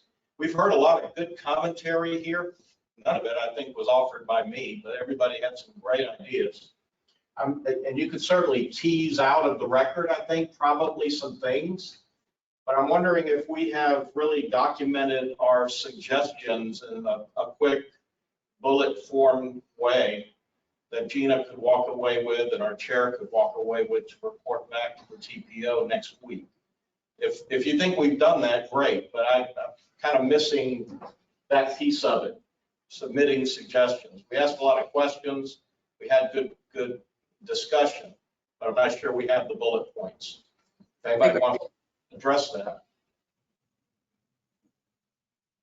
I would love more direct suggestions. I did hear the great discussion. You're right. So I would be open to hearing something a little bit more specific that you want to make sure I include. I mean, we're not trying to redesign roads in this committee, but we are definitely all drivers, or we all pedestrians and cyclists, hopefully. And if you have some good ideas, please, speak up now. That I will tell you again that the committee, other committees were really appreciative of the speed management action plan that we had adopted, and why don't we just keep trying to move that forward? It also includes the Vision Zero action plan. So anyway, I would love to hear from you guys more specifically if you have something more specific.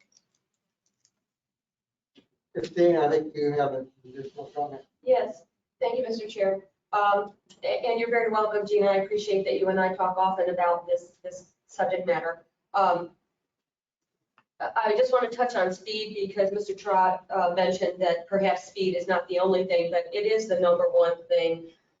Driving is a subconscious act.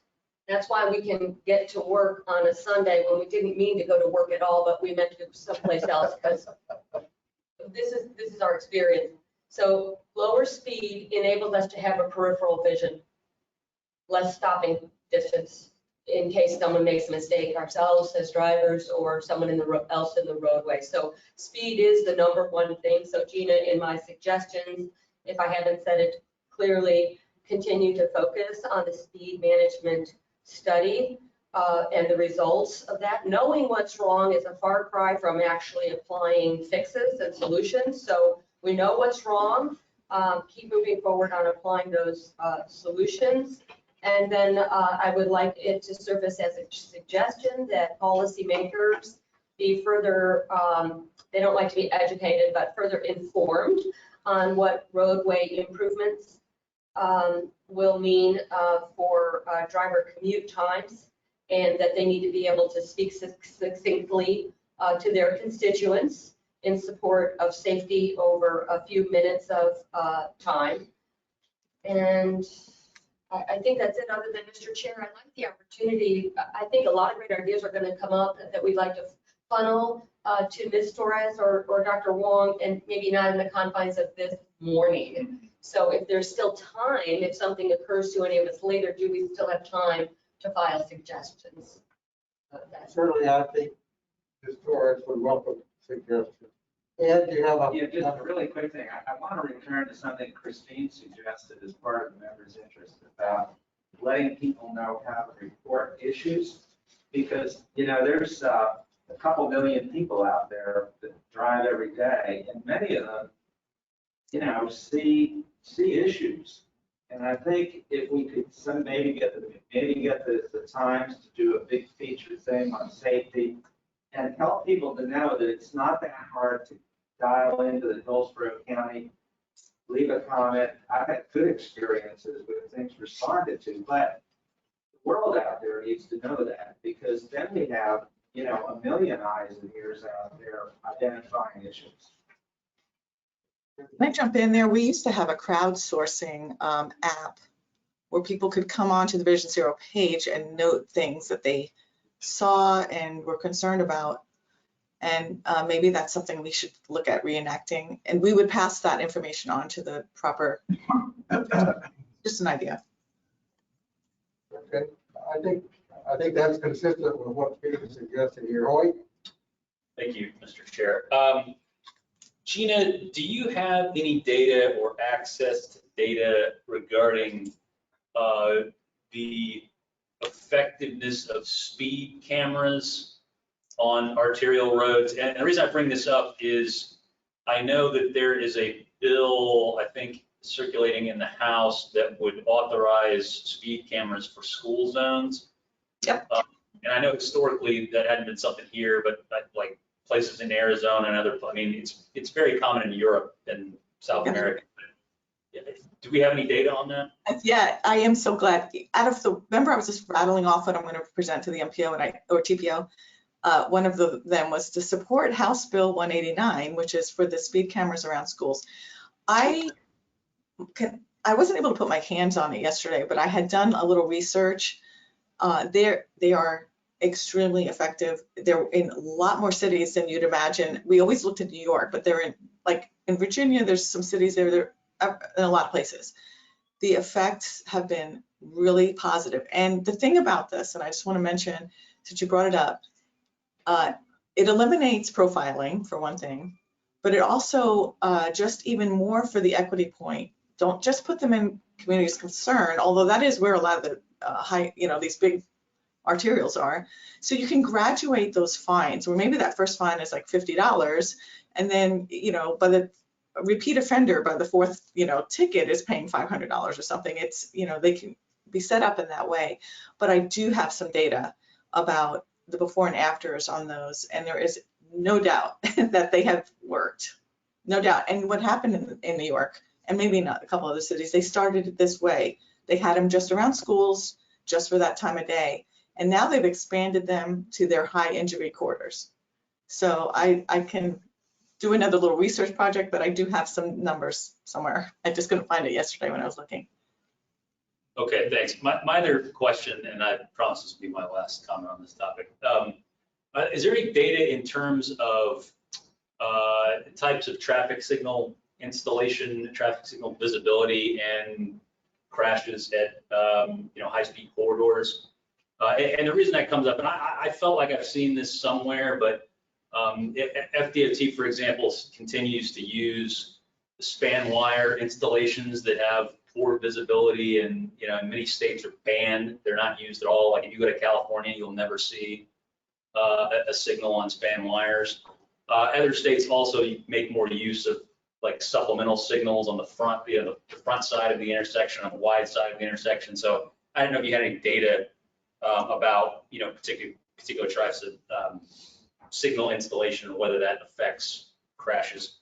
I thought I'd heard it all, and that is not something that I've actually, other than burying utilities for both aesthetic reasons and also for, hurricanes and other things, but I'm not as familiar at all really with that specific. More so, we need to have our signals and our opportunities for safe crossings closer together. That was kind of more of the things that I've heard, but no, that's really interesting. I'm sorry I don't have more info on that. Thank you. Thank you. Good point, Zoe. Terrence. I think I gotta make some clarifications. I'm not opposed to speed control. I just don't think that I think there's just more to it. So for example, when we talk about speeding, how many accidents of the fatalities were over the speed limit? Do we have that information? Yes, we do. So that's the kind of thing that I think paints more the picture, because then that's personal responsibility and enforcement. So that's the only points I'm trying to make. Like, I'm down with lowering speeds and doing things to control speeds, but there's also this human factor. People are going to do what they want. People are going to shift to get off the highway from the fast lane to the slow lane across 3 lanes of traffic instead of missing the exit.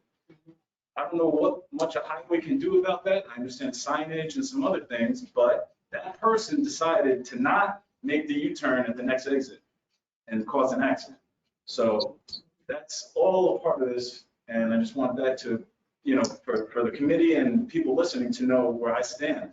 I want safe roads, but I just want to make sure we're looking at all facets of it.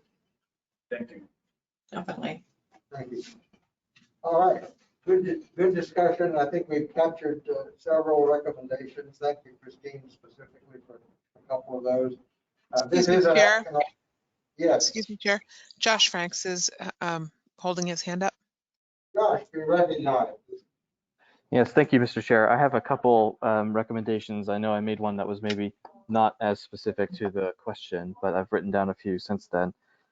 First thing I wanted to mention first, though, was in order to respond to Hoyt's comment about size of vehicle and that sort of thing, a great book for those who are interested in that topic to read would be Right of Way by Angie Schmidt. I posted it in the chat.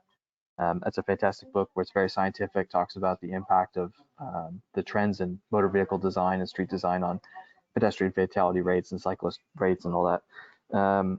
The other 2 suggestions I had specific to the number 2 here on the screen, Gina, would be, one is, I think, shifting away from level of service is going to be something that needs to happen sooner rather than later in order to address crash rates and safety issues. A multimodal focus on level of service is something that's probably more progressive and better at capturing how a street or corridor can move more people better and safer. And so when we focus just on vehicular level of service, we're going to get speed. And so if the focus is speed reduction, I think that's one suggestion. The second would be we need to seriously reform our roadway classification index. It's not enough to just have arterial, collector, local with speed limit, speed limits that are set in stone with those. So, for example, it's impossible for the city of Tampa to put a 15-mile-an-hour speed limit on Ashley Drive.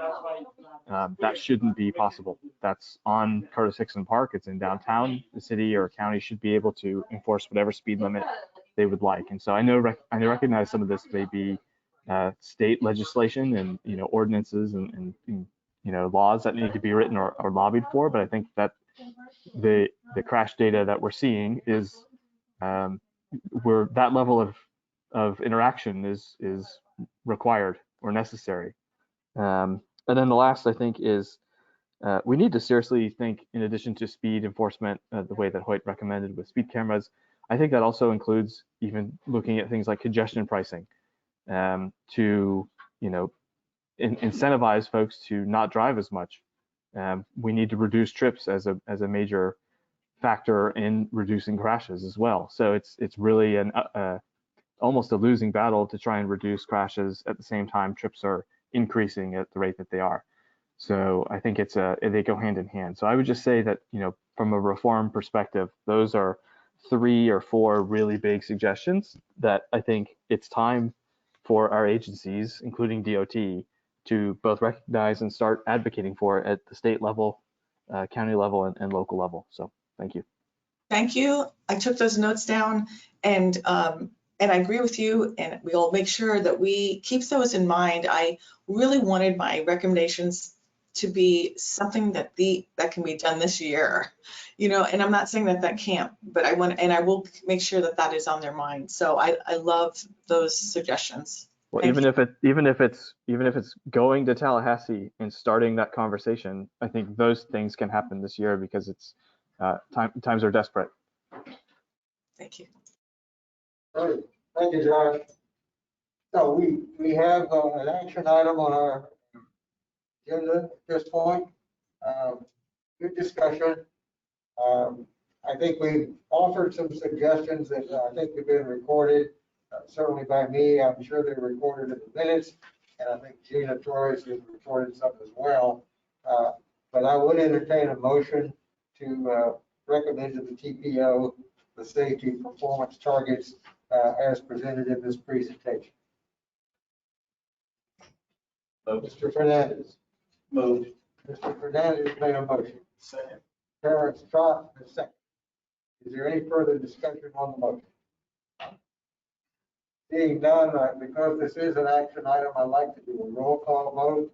If the secretary will be good enough to call the roll, please. Bill Roberts, Yes? Rick Fernandez, Yes. David Bailey, Yes. Carolyn Brown, Yes. Hoyt Prindle, Yes. Christina Bosworth. She was excused today, so I'm going to mark her as absent. Miaza Morrison, Yes.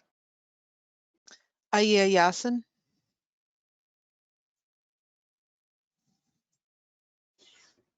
I think she has logged off.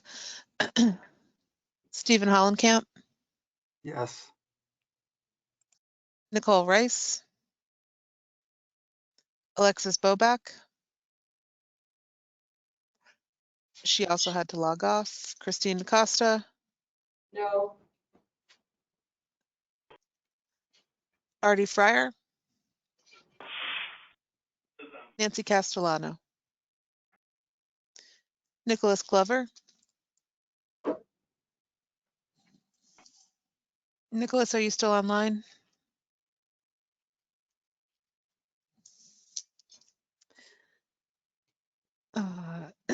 Don Skelton. Yes. Ed, and would you be so kind as to pronounce your last name for me? Rashewski. And your vote? Yes. Jonathan Knudsen, Yes. Sharon Gamond, Yes. Terrence Trott, Yes. Rick Richmond, Yes. Joshua Frank. Yes. And the motion passes 14-1. All right. Thank you, committee members. Good presentation. Thank you. Let's move now into our status reports. First item is the low-cost air quality monitoring pilot study. Mr. Chairman, point of order. Yes. I'd like to make a motion to move the unfinished business and new business ahead of the status reports because as usual with this committee, we're running behind and I worry that we're going to lose quorum by the time we get to this. And I know I'm going to be putting forth a motion that will need an action and I suspect that will be the only person here. So I'd like to make that motion. All right, we'll recognize Hoyt's motion for a point of personal privilege to move the unfinished business to this part of the agenda. Is there a second? Second. We have a motion and a second. Any discussion? Hearing no discussion. I believe we can do this by a voice vote. Hoyt, if you will accept that. All of the committee members in favor of the motion to move unfinished and new business to this part of the agenda, please say aye. Aye. Any opposed? The motion passes without opposition. Chair, can we get a point of clarification on who made the second? I'm sorry, Sharon. I second. Sharon, go on, make the second. I'm sorry, what I missed? So I moved to move the unfinished business and new business ahead of the status reports because I've got something I want to have a vote on. And that passed. So we made Silly that me for going to motion. the pisser. I made that agenda change, so a lot of respect for our presenters. If we have new business and unfinished business, let's try to move it along expeditiously. Point, you want to be recognized? Yes, thank you, Mr. Chair. As everyone saw yesterday, I sent an email regarding legal remedies available to the TPO when FDOT either does not follow through with designs as passed in the tip or perhaps tell the TPO one thing, but then do something else. I'm bringing this forward specifically due to the destruction of the building at 1902 North Lamar. Obviously, as Mr. Fernandez has spoken, there's a lot of community interest in that issue, and I think as he eloquently put earlier, FDOT was not particularly forthcoming about what they were going to do with that property. And I think, in my opinion, I don't speak for Commissioner Kemp, but I think spit in the face of Commissioner Kemp when she sends a letter on Friday asking them to extend the moratorium for another 60 days so that the community can try to do something with this historic structure. And I'm sure Rick or others can fill in on the details. I think they had some investors or folks that were interested in potentially trying to do some repairs or move the property that would have allowed it to be saved. And basically, Secretary Gwynn's response was to thumb his nose at that letter and to basically within 24 hours after the moratorium was lifted, demolish the building at 7 a.m. I mean, that to me just is unconscionable. And I don't know why, if you have people that are telling you they would invest the money in it, allegedly it's not supposed to be part of any future expansion. And I think there was one proposal to maybe move it. I don't know why you'd go in there and tear the thing down and probably cost state taxpayers money, because if that building could be repurposed or sold, that would be money that the state would collect on sale of the property. So I've been between this committee and being on the T-Bar to CAC. I try to have faith in a lot of the things that FDOT does, but it just seems like in my five paying attention to this, we often get told one thing by FDOT and then come to find out later it's another thing. And frankly, if not for people like Rick and some of Christine and some of the people who really get down into the details on this, we'd never learn about it. And I understand Rich's point about, maybe there's not a lot that the TPO can do, but I'm a lawyer. I don't want to just hear we can't do anything. I would like to have the TPO attorney come in and explain what rights and remedies the TPO has to address things when FDOT does not abide by its promises to the community, or when they do things not precisely as approved through the TIP. I think it would be informative for this committee. I think, especially because a lot of you are community activists, for lack of a better word, that would be interested. These issues affect your communities, and I don't think it hurts to have the TPO attorney, because I'm sure they've researched this at some point. I just don't know the answer. I don't have time at work to go research this answer. So I would like them to come in and give us a briefing on what FDOT's legal requirements are to follow things in the TIP specifically, and if they don't, what specific remedies, if any, maybe the answer is none, that the TPO has outside of just, voting to take things out of the TIP. I want to know what legal remedies are available, because I think this has kind of gotten to the point where I've seen too much over 7 years of paying attention to these issues, where I just feel like FDOT kind of does whatever they want half the time, and it seems to be that nothing can be done, and I don't think that's right. So I'd like an answer to it. I hope people would consider supporting a motion to have TPO attorney brief us on that issue. Thank Second. So the motion is to request legal counsel to the TPO to advise the CAC on what remedies might be available from the TPO when the DOT performs inappropriate.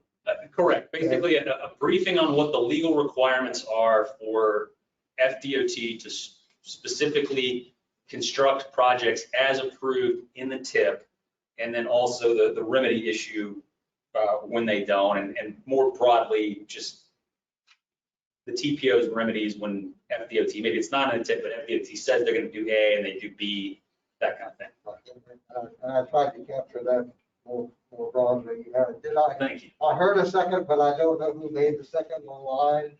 It was Josh. Josh. Josh Frank seconded the motion. Discussion, Christina Costa. Thank you.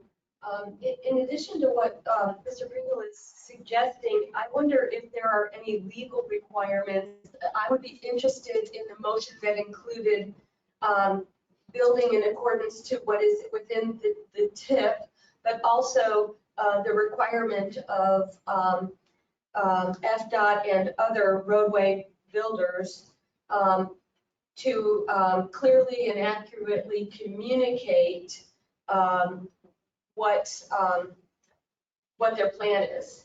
I feel like there's been a miscommunication. That's a nice way of interpreting what we have experienced. And I want to understand what is the legal requirement for plans to be clearly conveyed to the community. Okay. Yeah. Yeah, I don't have any problem with supporting having the TPO legal staff advise on the subject that Wade mentioned. I do have some reservations about dealing with this when there was a clear violation of the Sunshine Act preceding this meeting. And if we, I'm probably willing to support that motion. I'd like to see it separated from the whole issue of 1902 Lamar. Okay, two good points there. Any other comments or discussion on the motion? Anyone online want to discuss the motion? Johnny, I can't tell. I'm scrolling through the box to see if anyone has their hand raised. I don't see any hands and I don't see any comments in the chat. Okay.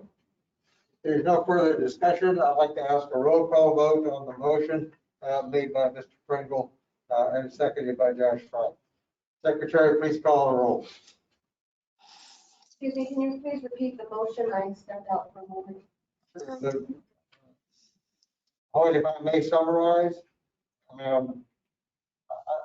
believe the motion is to request that TPO legal counsel provide this committee on what might be available to enforce the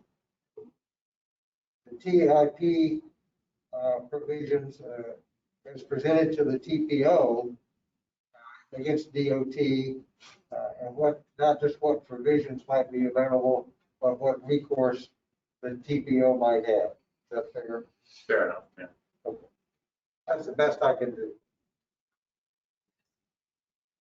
Thank you. And if you would call the roll, please. Bill Roberts, Yes. Rick Fernandez, Yep.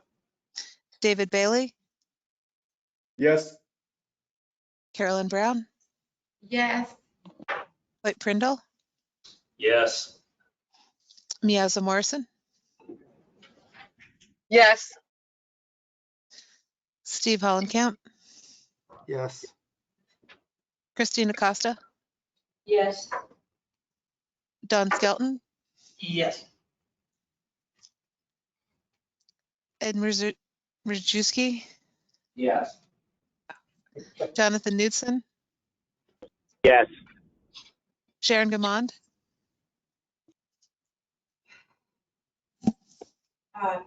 Yes. Terrence Trott, Yes. Rick Richmond, Yes. Josh Frank. Yes. The motion passes 15-0. Right. Sure. Thank you.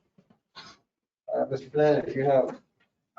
Well, I do have a matter of new business, but before I get to that, if you want to recognize me for that purpose, I just wanted to tack a comment on to Hoyt's motion. I didn't want to gum it up with an amendment, but when this is communicated to Cameron Clark, who's the TPO's lawyer, I assume would be the one to come talk to us, I would ask that he also come armed with some information about Title VI.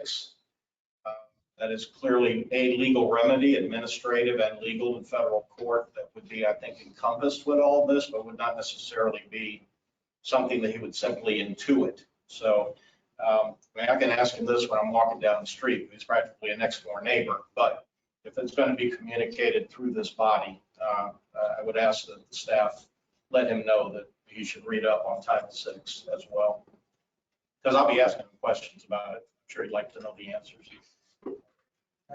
And also, I'd like to add, as a follow-up to the discussion we just had, I don't want Ed's comment to go unnoticed. Many members, we do need to be cautious about violations of the Sunshine Law and communications directly between the committee. If you have requests or information you want to impart to the committee, please write it through the staff. They will in turn send it out. They've been really good about it. Is there any other new business to come before the committee? No. Mr. Fernandez? It's not new business. It's old, unfinished business, so I'll wait. All right, we're in unfinished business. Okay. This is I guess really a pickup on many of the public comments you heard this morning regarding the resolution that we passed at our last meeting by a vote of 8-6. And that was reported up to the TPO board during their meeting on January the 11th of 2022. As was voiced by the public, and as I'm voicing now, because I was sitting there in my home listening to it, It was my feeling that the report to the TPO board did not present our work product in a fair and balanced way. And please let me underscore here. Obviously, our chair made the report, and this really isn't about Bill. I have trust and respect for Bill, but sometimes maybe in the heat of the moment, whatever, things are said that maybe could have been said differently. In this moment, it just so happened that Bill was reporting on a resolution that we had passed that I had my heart and soul in many ways. So I was listening very intently. And I was taken by surprise when I heard words describing the resolution as being filled with, or at least containing language, for instance, that was inflammatory and opinionated, referring to our vote as being anything but unanimous, and then providing a small testimonial on FDOT and his opinion that they have been good about their mission effectiveness. The point being, Bill is entitled, as are any of us, to offer our own opinions and public comment, and that's why they queue up in 3-minute increments to do that. But at the moment he was standing there in front of that board representing us, his job was to communicate the actions of this committee and to give the resolution a fair hearing in that introduction of our work product. And I clearly did not feel that that happened.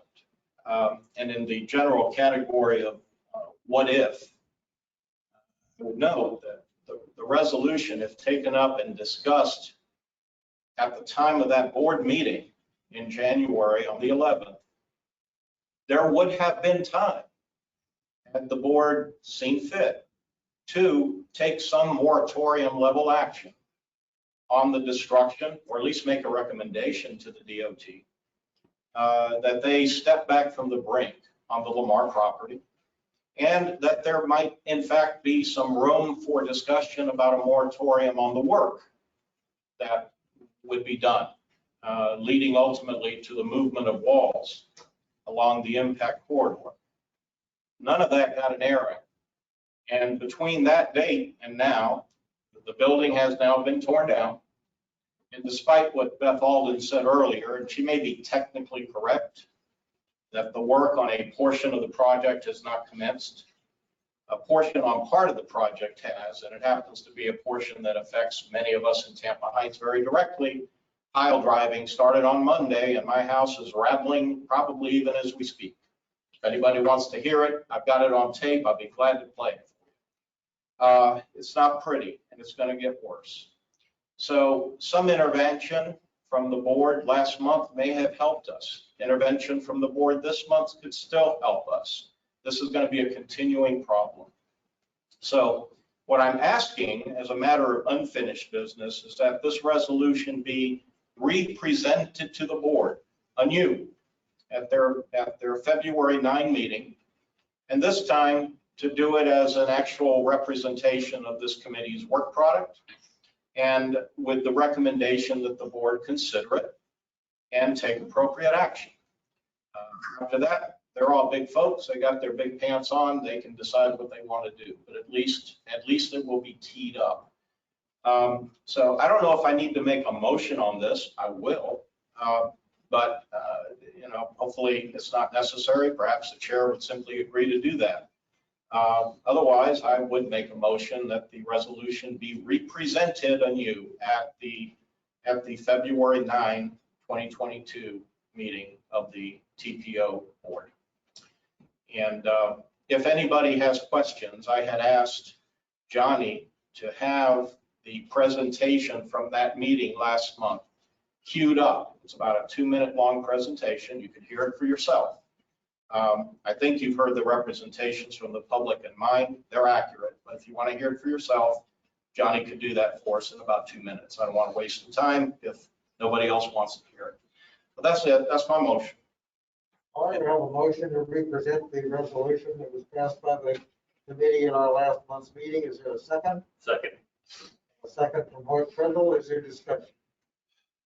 Ed?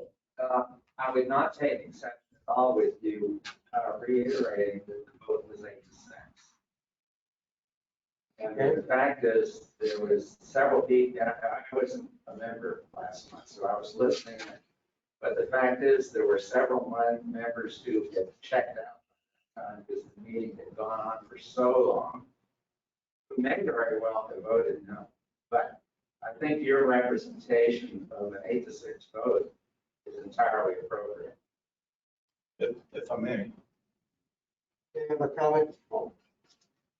Christine? I would like to go on record as disagreeing with Ed on that remark. I don't think that voting numbers, unless they are reported every single time on every single thing we do, I don't think it is appropriate. I think if, the bylaws of this committee indicate majority rule, and there are times that things I wish had happened don't, and it's just how it goes. And I don't think that, I think that reflecting a less than majority rule carries with it a conveyance of disapproval on some way, whether that is stated clearly or not. And I think that's, I would like to avoid that, and I do not agree with Ed saying there's nothing wrong with saying vote counts.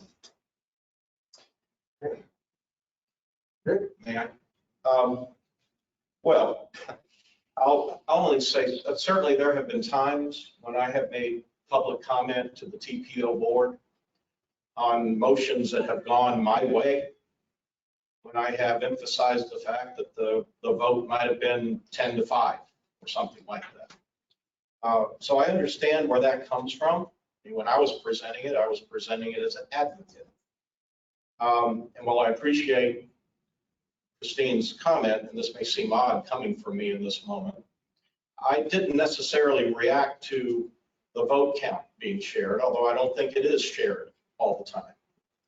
What I had a problem with was the preface to that, or maybe it was the subsequent comment, which was something to the effect of, it was by no means unanimous. That imparts an opinion and an implication that this is somehow less than it could otherwise or should have been. That's where I think the boundary was crossed. It's a small smidgen of the whole tape, but it communicates a lack of disrespect for the work product. So, if you want to talk about 8-6, fine. If you don't want to talk about it, that's fine too. But just don't diminish the work of the committee by suggesting that somehow everything we do in this room is unanimous, because it is absolutely not. There hasn't been a single vote in this committee on anything that I consider important that has been unanimous. We always seem to, that's part of why we're rowdy, right? Thank you, TPO staff. I'm still getting the t-shirt. We're rowdy because we don't agree on a lot of things, and we talk the hell out of them. Sometimes beat the horse dead. And seldom do we have unanimous votes on contested issues. I'm not going to talk Ed into agreeing with me on probably 90% of things, but 10% of things he does. God bless him. It happens. So anyway, I didn't get my panties in a wad over that one issue, frankly, but the rest of it I did. I'm slightly unwadded at the moment, but in the moment I was upset. Further discussion on the motion? Any discussion from the committee members online, Johnny? I don't see any hands raised. I don't see any comments from committee members in the chat. Beth Alden entered a clarifying comment that the board did have a discussion with Secretary Gwynn about the 1902 Lamar property. And Stephen Hollenkamp is requesting that the motion be repeated. Well, if the chair permit, I will be happy to repeat the motion. I'll ask Mr. Fernandez to repeat his motion. Okay. I hope I'll be able to do it as poetically as I did the first time, Stephen, but in any event, the motion is that the resolution passed by the CAC during its meeting, January 5, 2022, be presented anew as committee action to the TPO board at their meeting on February the 9th, a week from now, February the 9th, 2022. And this time, preferably without the objected to commentary. Does that help? Right, we've restated the motion. I think this would be worthy of a roll call vote. I'll ask the secretary to call the roll, please. Bill Roberts, Yes? Rick Fernandez, Yuppers. David Bailey, Yes.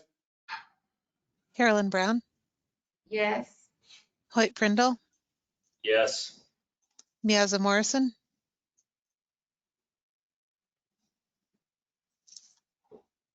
I'm going to check and see if she's still online. I do not believe she is. Stephen Hollenkamp, Yes. Christina Costa, Yes. Don Skelton, Yes. Edmure Zush. I'm going to have you pronounce it to me in person again. Ed, your vote, please. When you have a name like mine, you can't be too sensitive about it. How about Ed M? But I'll vote no. Thank you. Jonathan Knudsen, Yes. Sharon Gamond, Yes. Terrence Trott, Yes. Rick Richmond,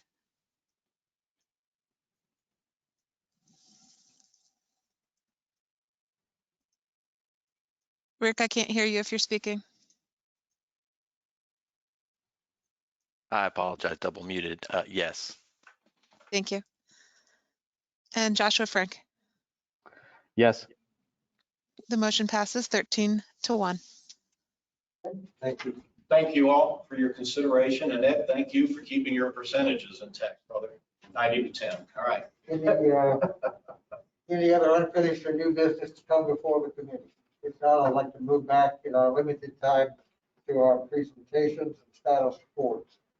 Christine, you're up. Chair, by my count, I know that I volunteered to give a brief update on the state of the system report. And then I know that Christina Costa, Sarah Hendricks, and a representative of T-BARDA would like to introduce a topic on TDM ordinances. Christine, if you don't mind, I can go very quickly. Only need 2 minutes, if that's all right with you. Well, if you could ask Sarah Hendricks that question, because I think she's our speaker today. Sarah, would Sure. Hi, this is Sarah Hendricks. That's fine, Johnny. Go ahead. Okay, thank you. So this is just an update on a request that the committee offered to us when the State of the System report was presented in draft form back at the December joint meeting. I'm not sure who initiated the conversation, but it was regarding a map that had been included in the previous 2018 version of the report showing the percent of the county population that's living within a 300-meter distance of high-volume corridors.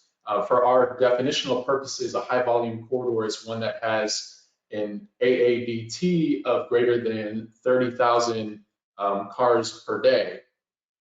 The significance of that is, with greater amounts of traffic, they emit greater amounts of air pollution. And we have done some research finding that by 300 meters distance away from the source of the pollutant, that air pollution level begins to dissipate. So living within 300 meters makes you at a higher likelihood of breathing in those air emissions, which are correlated with incidents like asthma, cardiovascular disease, and are also comorbidities to heart disease and some other ailments.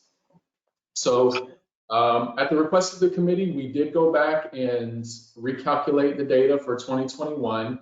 And what we found is that the percent of folks living within 300 meters of those high volume roadways has increased fairly significantly in just a 3-year period. So between 2018 and 2021, the total population living within that distance increased by almost 7%. And in communities of concern, the population of folks living in those areas living near a high volume roadway increased by 14%. Couple that information with the fact that there are 10 fewer miles of high volume roadways across Hillsborough because we saw VMT decreasing over this period. That's pretty astonishing. And so we would consider that to be an area to keep our eye on. It is not, it's not a matter of, well, let's just say that it's something we should keep our eye on for the time being. The Hillsborough County is still within the allowable rate for national ambient air quality standards, so we're not exceeding the air quality as allowed by the US EPA. But you know, the fact that more people are living within this distance is a matter of concern, and we'll continue to track that in forthcoming updates. Any questions on that? I hope that was concise. I hadn't prepared. Johnny? Yes. Sorry, Chair. Question. Okay. First of all, I appreciate you doing this. I didn't know this was happening today, or I would have been more boned up on it. I just haven't done the homework. But did all of this analysis include mitigative actions? I mean, other than getting cars off the road, obviously, mitigative actions that could be taken in order to protect the health and safety of those that live within these, I'll call it impact corridors regarding the high volume emissions. You know, walls, trees, anything that actually protects these people, other than not having the cars there or having them there in a lower volume.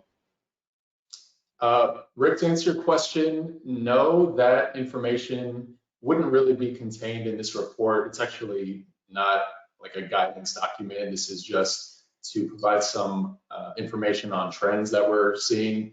The information, or let's say solutions that you're talking about, they may be scattered across some other planning documents, like within the TIP and the LRTP, we've identified as goals, multi-use trails and bike lanes and encouraging other forms of active transportation to get people out of cars, as well as transit usage.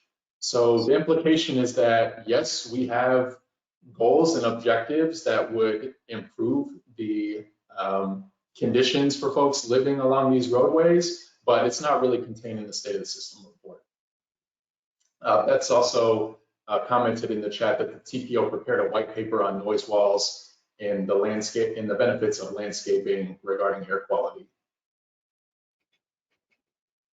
Okay, thanks. You're welcome. All right. Ed, you have a question? Yeah, just a quick question, Johnny. So the fact that more people are living, that there's a greater population in these areas, is that saying that people are choosing to move into these areas in spite of the fact that there's bad air? We haven't really hypothesized what the cause is for this trend. We've only identified it, and to conclusively say for certain whether it's driven by affordability or land use decisions or any of a number of other factors that would require a whole different kind of analysis. So no, I'm not willing to hypothesize right now on why this trend is occurring, only that it's fairly conclusive based on the data we looked at. Rick Hernandez? Well, Johnny, is it not the case that we have more people moving into the urban core of Tampa over the course of the last 3 years, simply continuing a trend from previous years? I would have to defer that question to somebody on our land use team. I'd be happy to consult with them and have them either provide some information in next month's meeting agenda or come and give a presentation on that. I have been briefed on some trends, but I haven't been tracking it as closely as the folks who deal with population projections as their sole focus. So, I don't think that I'd be the best person to answer that question. Well, if I were in front of a judge, I think I could probably ask him or her to take judicial notice of the fact that more people are moving into the urban core every day. It just so happens that these corridors of high volume traffic cut right through the heart of Tampa. So it's really not a huge leap for me to think that, yeah, population increases, the roads are where they are, but people want to live where they want to live. That doesn't really seem like a stretch, but yeah. Anyway. Christina Costa? I have a question for Johnny, but I would also observe that a lot of people are moving into our community and most people don't check air quality when they search for a home. It's just not one of those things that comes up, I don't think. But I would ask Johnny, you mentioned the EPA that, these scores look bad, but they're still within the guidelines. Does the EPA, what score, 37% just sounds very high. So what does the EPA allow for? And also, is that the same as what the World Health Organization would indicate as allowable? Again, I would not be the best person to answer that question. We do have a presentation later in the committee agenda on the topic of air quality monitoring.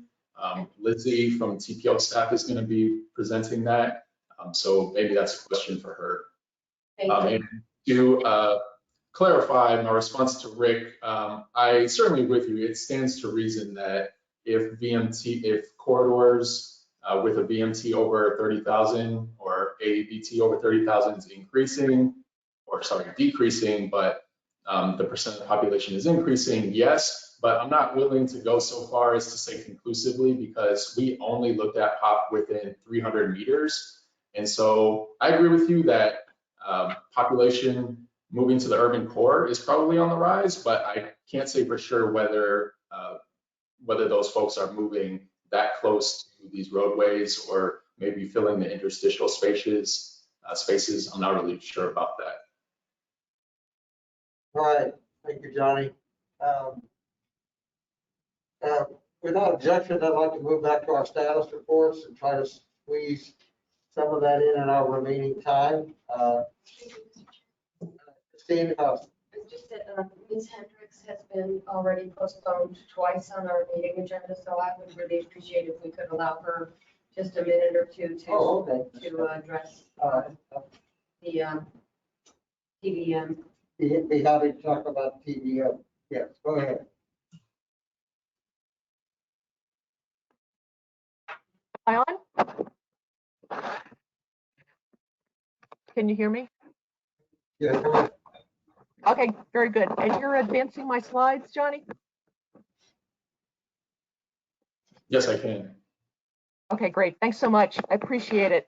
So good morning, everybody. I'm Sarah Hendricks, and I'm with the University of South Florida Center for Urban Transportation Research, and I'm offering some follow-up recommendations for your consideration by the Citizen Advisory Committee. So this past October, Christina Costa of Pedal Power Promoters and also Kenneth Bowden of T-BARTA's Commute Tampa Bay and I gave a presentation about transportation demand management.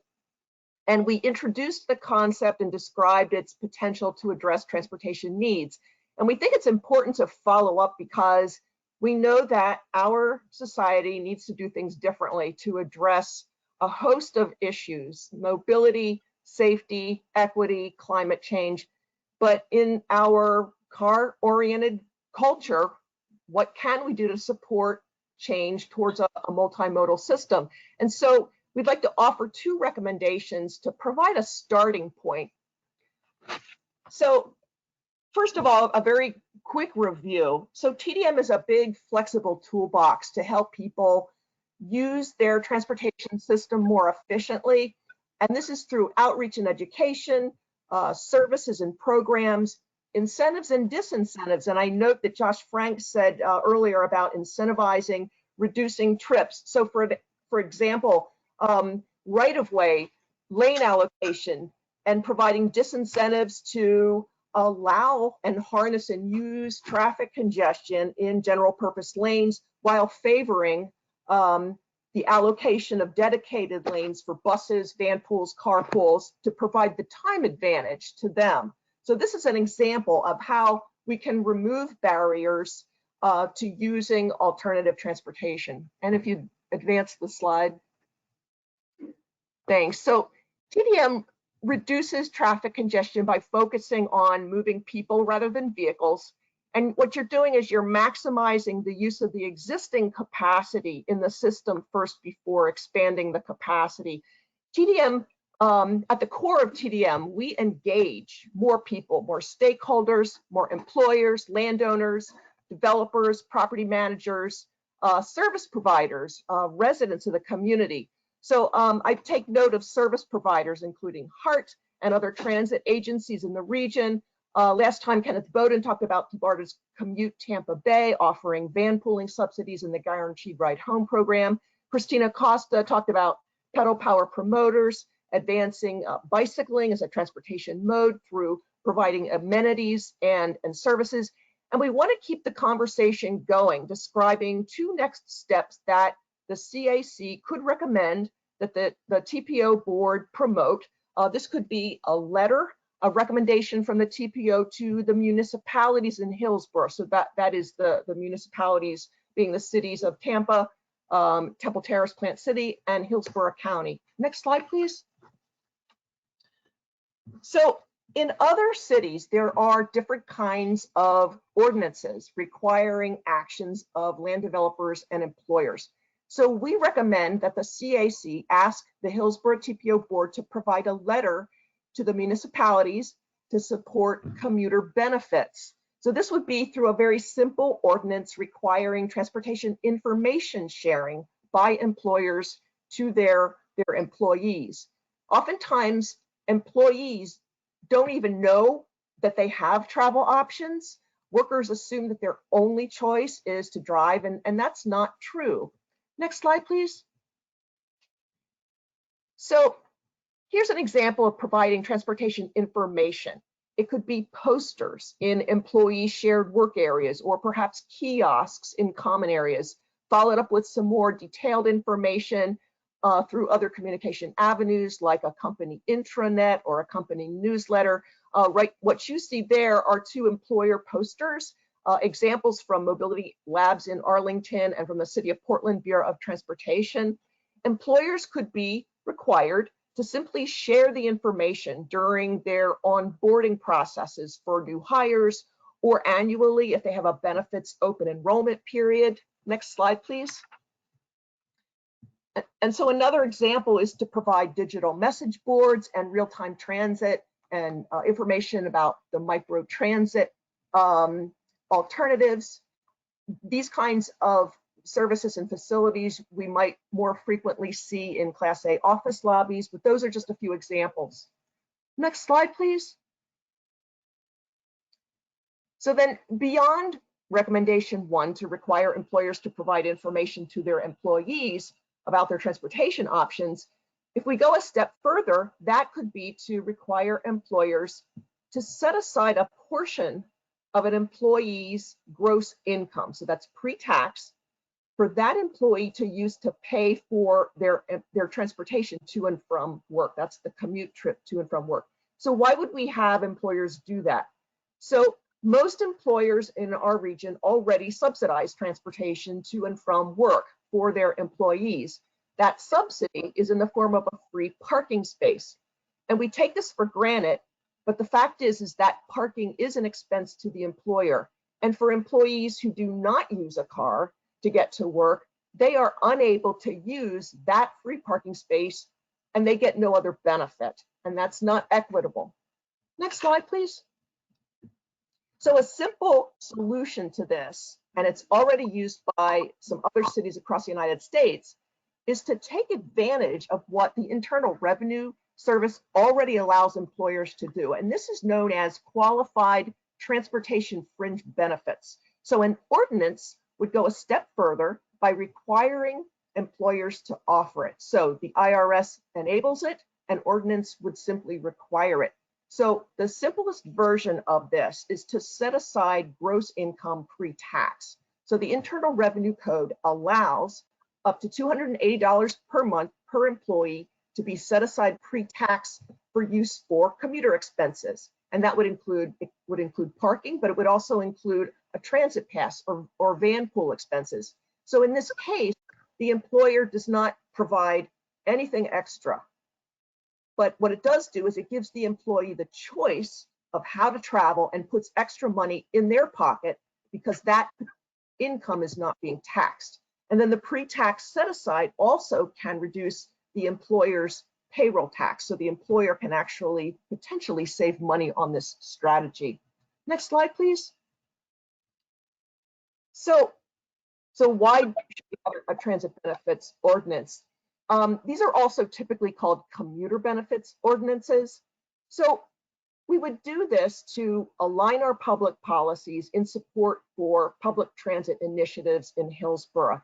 It would give businesses and companies a way to demonstrate their support for public transportation in Hillsborough, and also to treat employees equitably by providing all employees the choice of how to use employer-provided qualified transportation fringe benefits, not just those receiving a parking subsidy or a free parking space. So a variation of this, which is allowed by the Internal Revenue Code, is for the employer to provide a transportation service for their employees. And that would be of some value up to $280 pre-tax per employee per month. And as an example, our very own Tampa General Hospital is an example of this. They provide a shuttle for their employees from remote parking areas to the hospital. Next slide.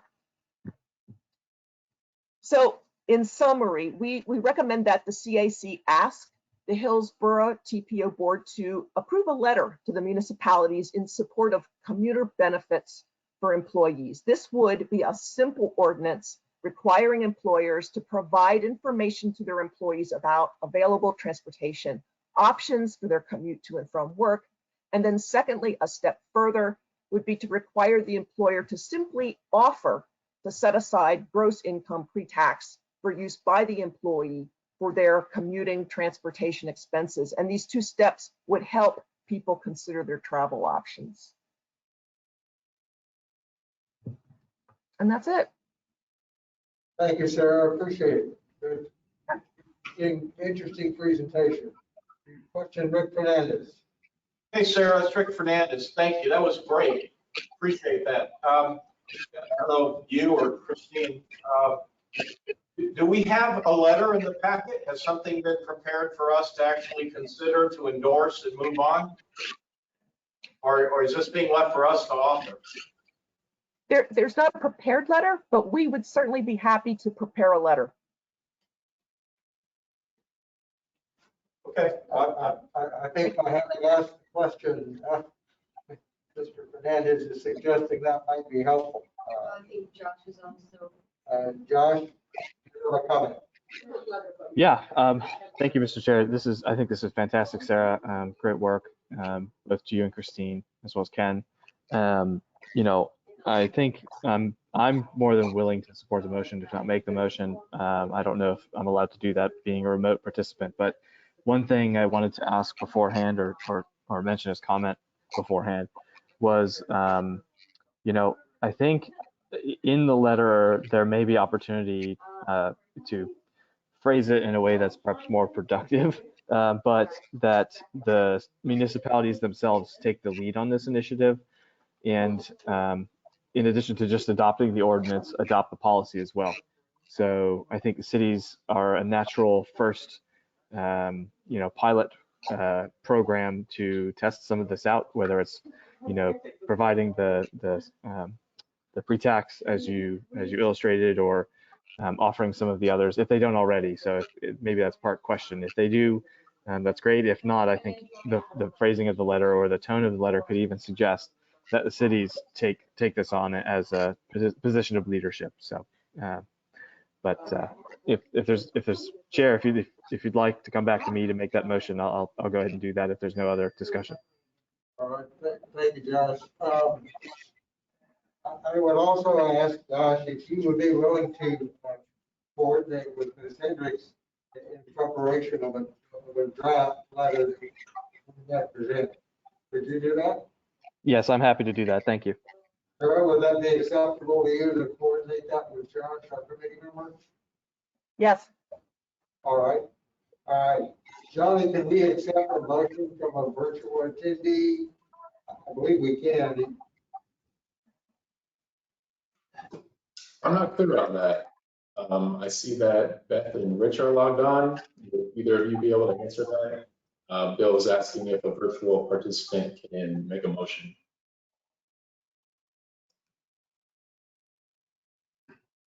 Yes, a virtual participant can make a motion. As long as there's a quorum in the room, the virtual participants can act as regular participants. We do have a quorum still in the room, so Josh, I'll entertain a motion that you may want to make.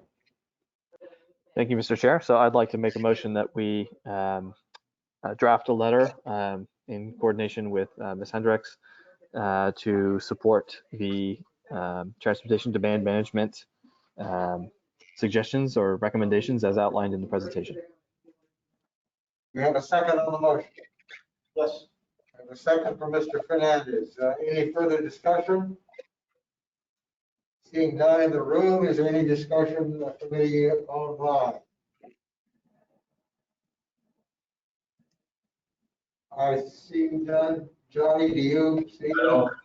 No, I don't see any comments in the chat. I think this is an excellent motion and an excellent topic for this committee. I think we will do this by a voice vote, if that's acceptable. All those in favor of the motion to prepare a draft letter and recommend it to the TPO, please say aye. Aye. Aye. Aye. Any opposed? Anyone opposed online? Motion passes without objection. Thank you. Thank you, Sarah. Thank you. Sarah, Josh, maybe I shouldn't be assuming this, but I'm assuming the idea by timeline is to have this done for the meeting of the TPO board next week. Is that the line you're on? Surely. Okay, cool beans. Thanks. Thank you. Thank you, Josh, for volunteering. All right, is there any other new business or unfinished business the committee wishes to take up before we move back to status reports? I'll try again. All right. We have a couple of status reports I'd like to try to squeeze in. The first is the low-cost air quality monitoring pilot study. That one repeat up, Johnny?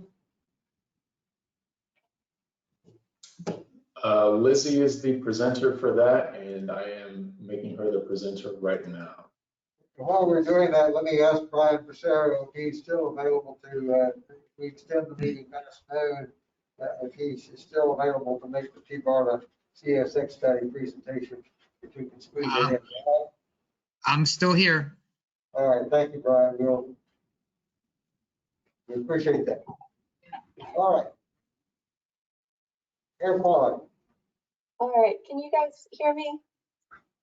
Yes. Okay. Good morning, everyone. Well, I guess almost afternoon. My name is Lizzie. I am a fellow from the USF Masters in Urban and Regional Planning program, and I'm working with the TPO on the low-cost air quality monitoring pilot study. So I really appreciate the opportunity to provide you with an update on the study and also get your feedback on the study thus far. We can also cover the question regarding the air quality index that I heard earlier when Johnny was giving his quick presentation. So we'll get to that as well. So this study kicked off in September 2021. And since then, we've coordinated and met regularly with the project team that consists of our partners and researchers from USF's College of Public Health, the Hillsborough County's Environmental Protection Commission, and the Federal Highway Administration. So today for the update, we'll just go over the background information about the study, what we've accomplished to date and then also what's coming up next.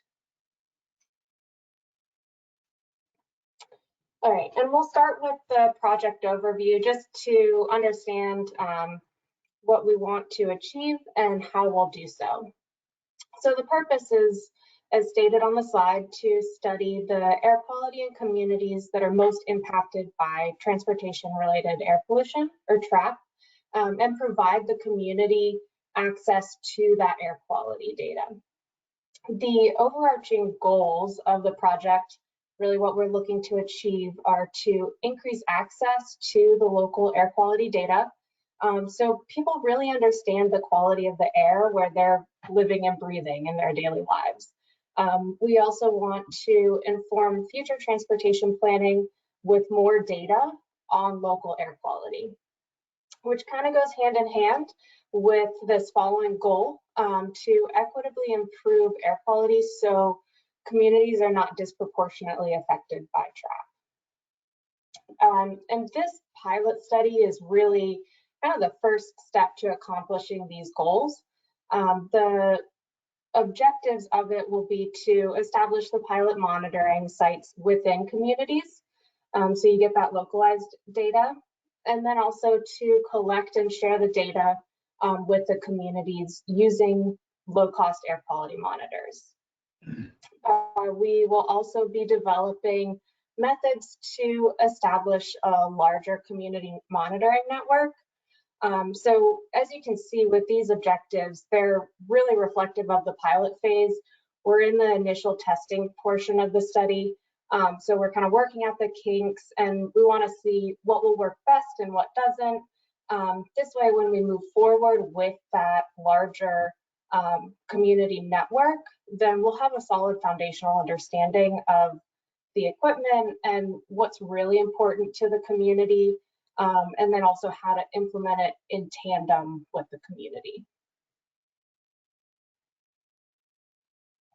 All right, and let's see. So what I wanted to address here was one of the questions that we've actually gotten so far from the community is, why are we using low-cost monitors, and what does that actually mean? So we'll kind of start going over the regulatory monitors, and this is where we can address the air quality index question as well. So the regulatory monitors, those are really used to make sure that the area complies with government air quality regulations. So there's an air quality index, and if you're within the 0 to 50 range, then that means that you're in a good air quality rating. We'll see a little bit more on the next slide about how this plays out and what the scale really looks like. But the regulatory monitors really inform that index. And the regulatory monitors are also, one of the things is that they are for compliance, so they are quite expensive and they are large. So they're really in fixed locations. We have 8 regulatory monitors in Hillsborough County that are managed by the Environmental Protection Commission. You can see them on the map over here on this side. And the Monroe site, which is right here, that one is the near road EPC monitor. It's the only one that's really right next to the highway, which is monitoring the high volume roads. And they're pretty scattered. So all of these features, the fact that it's for compliance, that it is really large, and that they are testing regularly for the reliability of these monitors, it makes them a really great comparison tool for the low-cost monitors. So speaking of those, we'll kind of get into what those are and why we want to use those specifically. It refers to an emerging type of sensor that's a lot smaller, a lot more affordable than the regulatory monitors. And some of them are even portable, and they're easily movable as well between sites. There's a lot of work that's been done by researchers and companies to evaluate and develop low-cost monitors that provide reliable data. So low cost doesn't mean low quality. But that's also why, as part of this pilot study, the researchers at USF will be testing and calibrating the monitors, and then they're going to analyze that data in comparison with the regulatory monitor at the Monroe site, which is the near road EPC monitor. So some of the benefits of using these low-cost monitors we'll get into, they provide greater coverage of air quality measurements. So if we decrease the cost, it allows us to then increase the number of monitors and expand where we can get that monitor, where we can monitor that air quality. In addition to that, it really gives us a localized understanding. So we can place these communities or the monitors pretty easily within the communities. So we get a localized understanding and a localized perspective of the air quality there. And which is where people spend the most time, like where they're living, where they're working, recreating, and going to school as well. The third benefit noted here is that they're user friendly. So they are meant to be pretty accessible to the average user. You really don't need to be a scientist to make sense of the data or an engineer to put it all together. So a lot of these companies will actually provide different forms of data visualizations or even like a crowdsourced map that's made publicly available by the users. So the idea with the low-cost monitors is that it'll help give us a more comprehensive and localized view of air quality in our county by expanding the air quality measurements. So this will ideally help us understand and break down the map that Johnny was mentioning from the trends that were noted in the state of the system.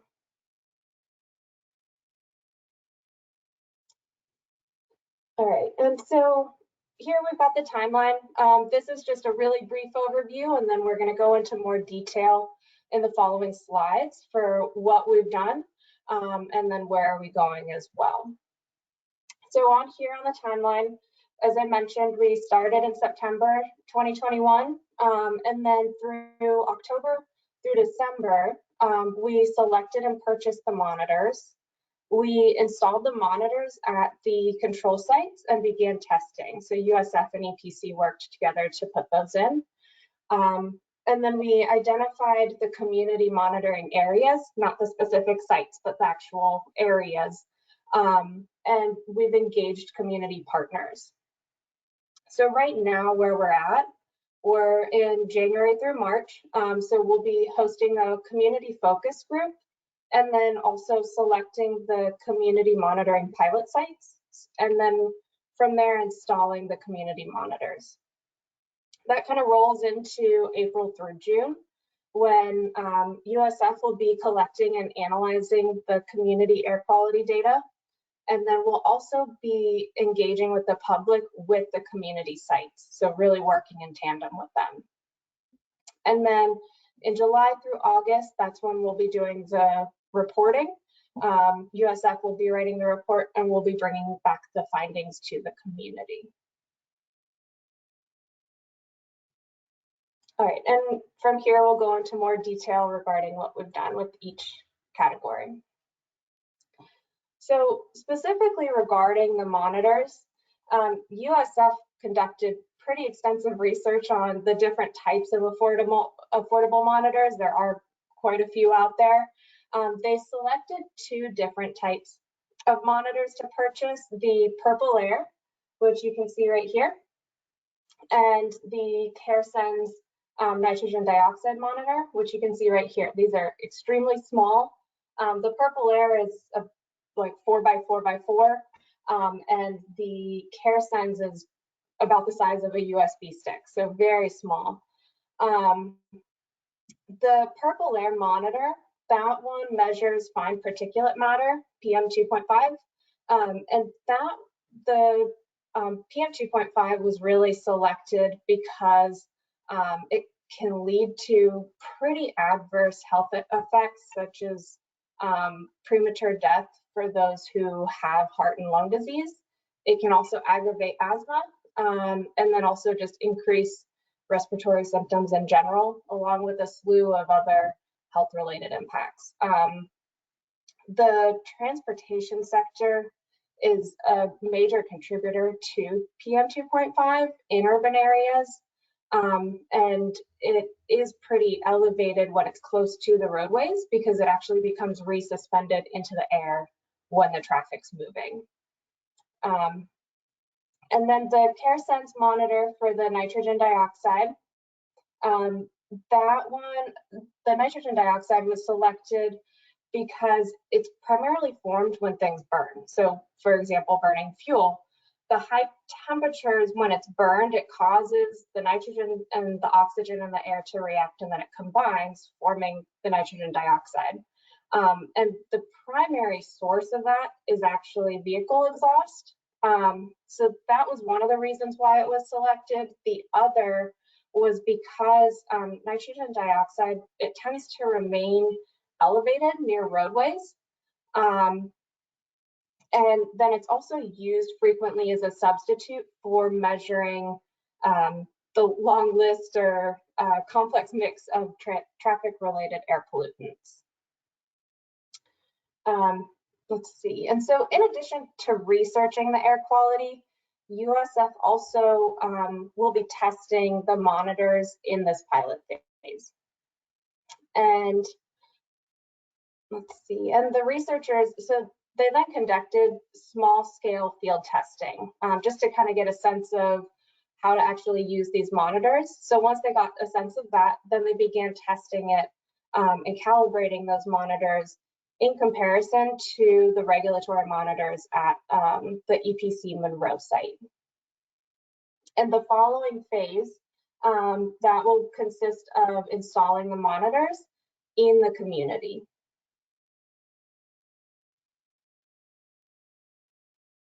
All right, and this is just a map of the crowdsourced data and the crowdsourced map from Purple Air. A large part of this study is really making sure that that data is accessible to the community. So this is actually one of the ways that we can do that is using the crowdsourced data and the crowdsourced maps that are already available through these companies of the low-cost air quality monitors. So what we have here, this was about a week ago when I took this. Oh no, this one's from yesterday. So you can see these are Purple Air monitors that are all across the county. These aren't our monitors. These are just monitors that people have made purchased and made publicly available. And this is an average of 1 week. So right here, actually, one of the things I wanted to note was, so this is Hillsborough High School, right in this area. They've got 2 different monitors. And so that is actually right next to 275 as well. And then down here, if I can draw your attention to the legend here, this is actually the air quality index. And so right here, 0 to 50, that's in the good range. And then 50 to 100, that's in the moderate. And then it continues to increase from there. And the EPA monitors, you can also go on to Air Now, and that's a map with all of the data that compiles the regulatory monitors and what that data, and it disperses the data to the public from there.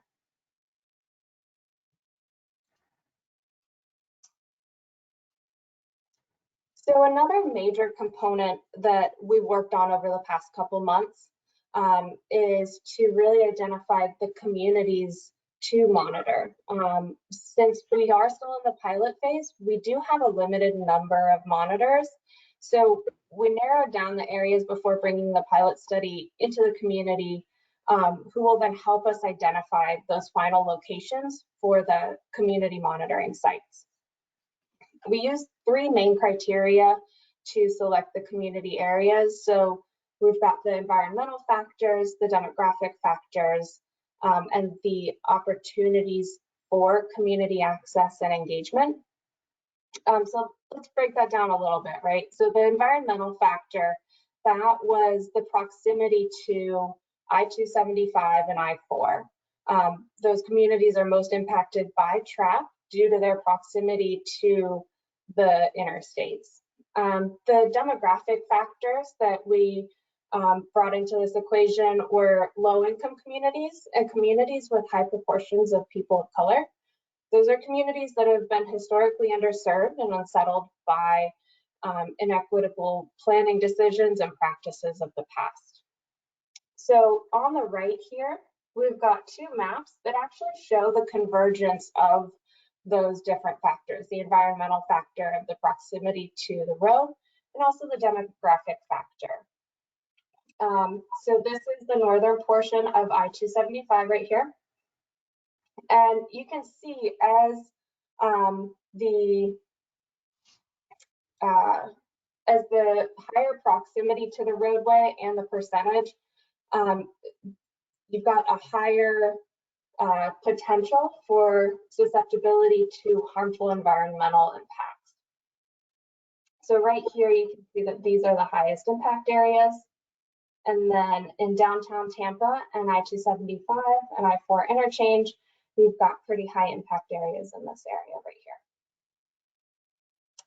So once we had identified those and mapped the environmental and demographic factors, we then kind of homed in on areas that would also offer opportunities for access and engagement. For example, community organizations, local businesses, schools, and parks. So that was another criteria for selecting the communities for the pilot study.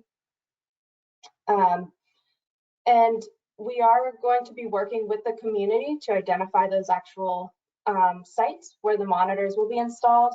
But the project team did initially conduct preliminary site visits just to scope out the logistical requirements. So, for example, what power considerations do we need to think about, internet access or security considerations, and a bunch of other things.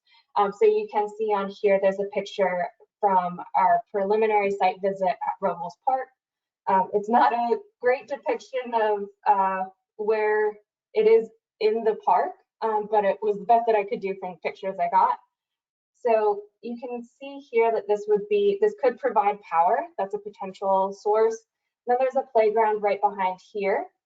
And on the other side of the lake, you can just barely see it, but you can see I-275 right along here, just past the tree line.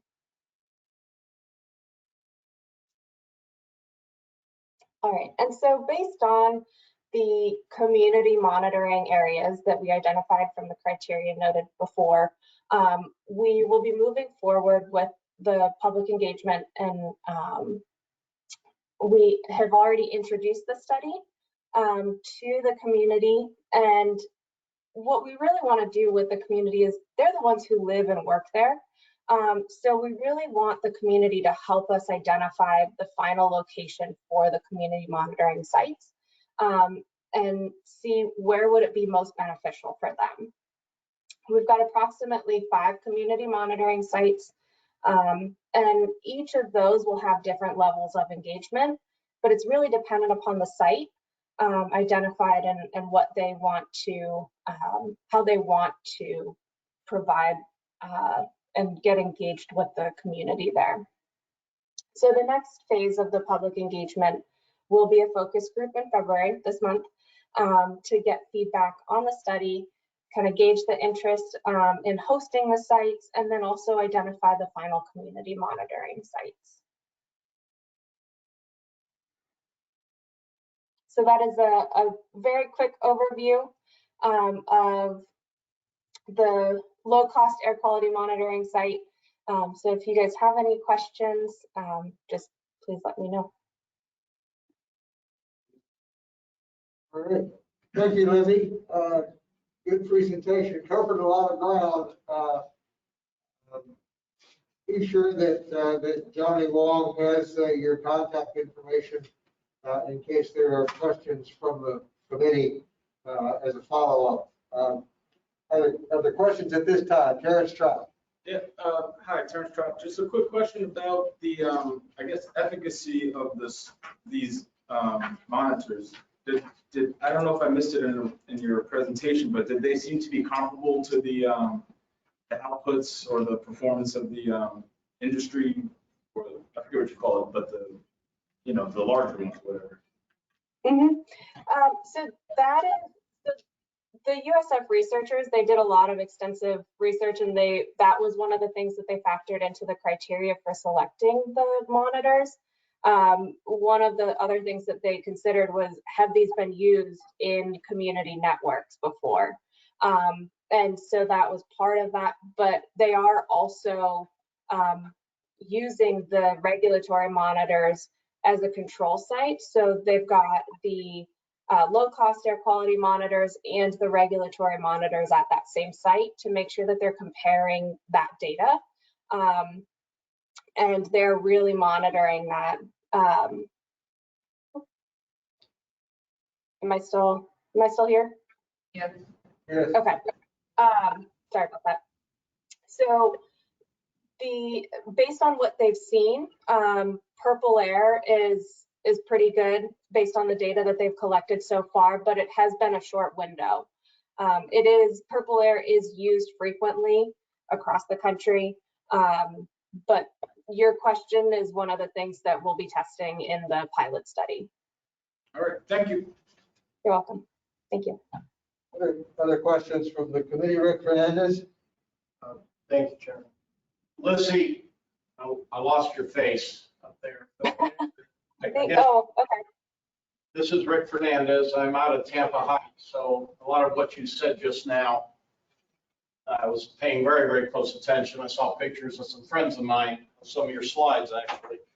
I've got a lot of questions. I'm not going to be able to ask them a little question. But so my first question is, between now and the next time we meet as a committee, which would be the first week of February? March, first week of March, that's right. So I did get dropped on my head. What happens in that time increment? Because I'm thinking there are a whole lot of questions that frankly I would like to ask you offline, but maybe good to be addressed in this committee. But what happens between now and then that I would need to jump on, or others might need to jump on? I heard something about a focus group. What else? Yeah, that's a great question. The focus group is going to be the main thing that we'll be doing. So that'll be in mid-February. I'm getting the final dates and times of everyone's availability. So I can make sure that we get that date out as well if you all are interested. But the focus group is the primary thing that we'll be working on for this month. Right. And may I assume that you have made connection with the Junior Civic Association and the Tampa Heights Civic Association, both of those groups? I'm on the board of one. I haven't heard anything about this before, but maybe I missed it. Yes, that's correct. So I've been speaking with Lena and Naya, and Brian Steele has also been involved to some extent. All right, well, that covers both of those association bases, so I appreciate that. Let me see. Well, the monitoring that you're doing, are you also picking up particulate matter other than what's coming out of the exhausts? You know, blow off from tires, blow off from brake linings and the like. Is that part of the monitoring, or is it purely exhaust? No, that's all encompassed in the PM. And so that it doesn't differentiate. It's all considered part of the particulate matter 2.5 that's getting monitored. Yeah. Okay. Does that answer your question? Last question here, out of respect for the time. There was the one picture for Robles Park, and if I recognize the location properly or correctly, it looked to me like that was just south of the red brick community center building, just off of Avon. So, you know, just a little bit the east side of Avon Street on the opposite side of the pond from the interstate. Did I have that right? Yep, that's exactly it. Okay. Now, that location, as I'm just visualizing it in my mind's eye, is probably a good 200 yards from the interstate. I'm just curious. I'm not sure, frankly, I'm not good with my metrics. Maybe somebody else can tell me. I'm not sure what the relationship is between 200 yards and 300 meters. I think 200 yards might be close to, if not a little bit more, but I'm not sure. Who's better at math than me? They're close. They're close? Okay. So if I'm understanding that correctly, you've set that monitor at the outside edge of the 300-meter mark. I'm just wondering why? Why not closer in? I don't know, just, you heard me. That's a phenomenal question. So one of the things that, there were a couple things that we considered regarding your question. So one, the most amount of pollutants will be within a 500 foot kind of area from the high volume roadways.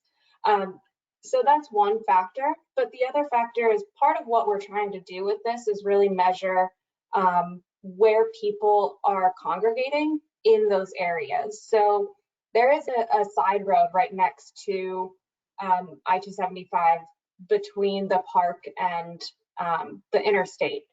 But this location is right next to one of the playgrounds there. And it's also right along a pathway. So part of what we were considering was, and this is, like I mentioned, this is a preliminary site, so it could be that it's not exactly this location. But one of the things we were considering as well was where are people actually spending their time?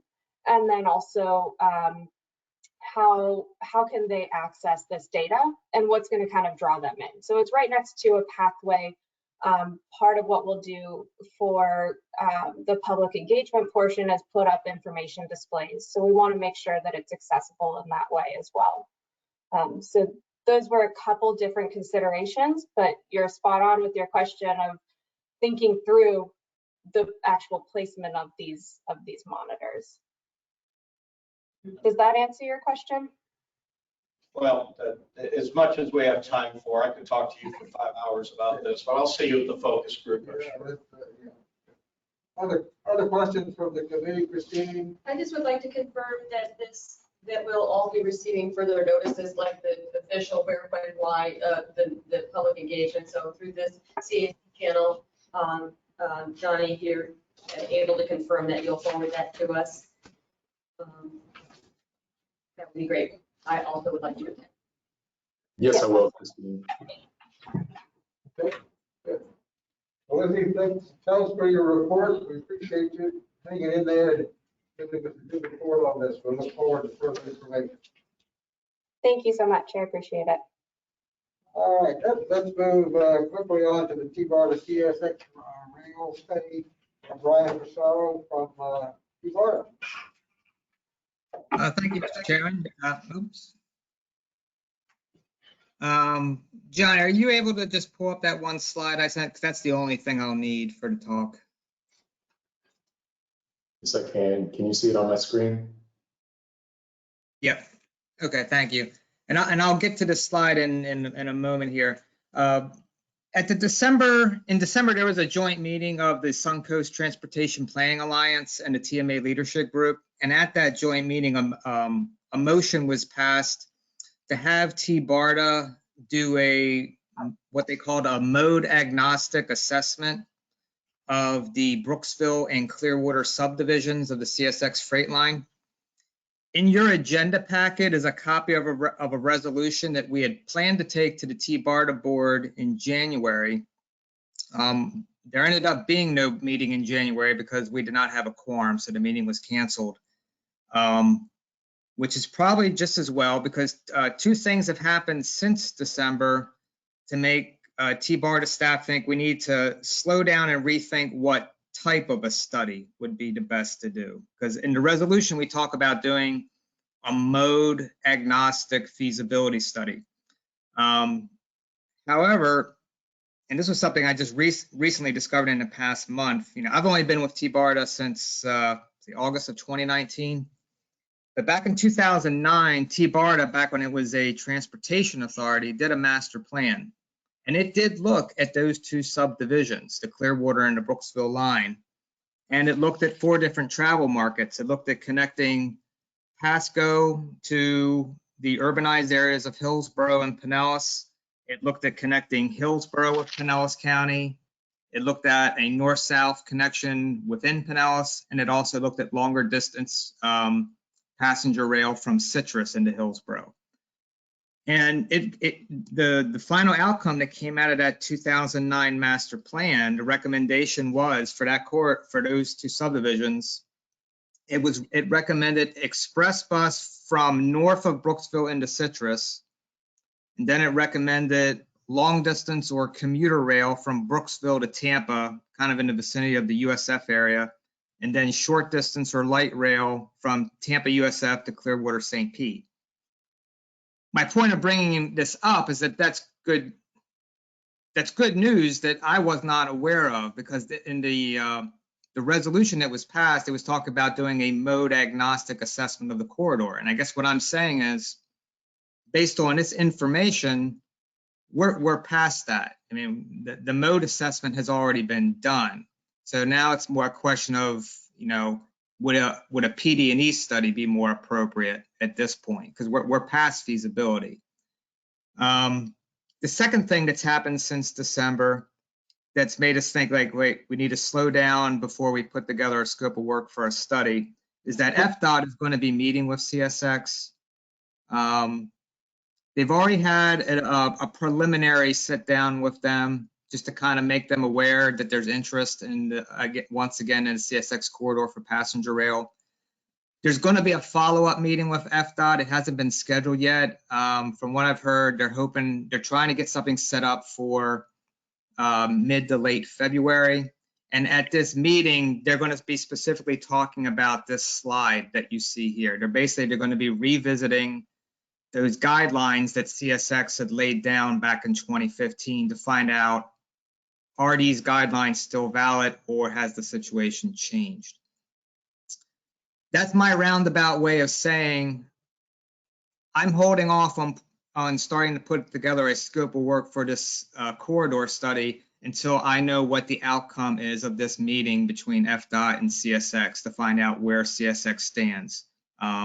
Most importantly, FDOT's got to find out if CSX is even willing to sell, because we don't know that. So once the results of that meeting come out, I will start working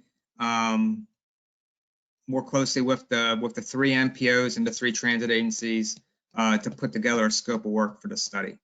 And that's kind of where things stand today. Okay. Thank you, Brian. I mean, that was information that this committee was seeking, and I appreciate you bringing that forward. Other questions? Christine? I have a question. Hi, Brian. Great to see you. You may recall that the regional BRT was studied by the University of Minnesota Accessibility Observatory. Do you know about that? Anyway, they study what transportation and land use decisions, how do those equate into access to jobs? And that very large project was revealed to not create very much more access to jobs. I wonder if there's any component in this work that you're doing now, very meaningful and hopeful, in my opinion. Is there any data that we can look to attain in terms of how will this affect community members' access to jobs?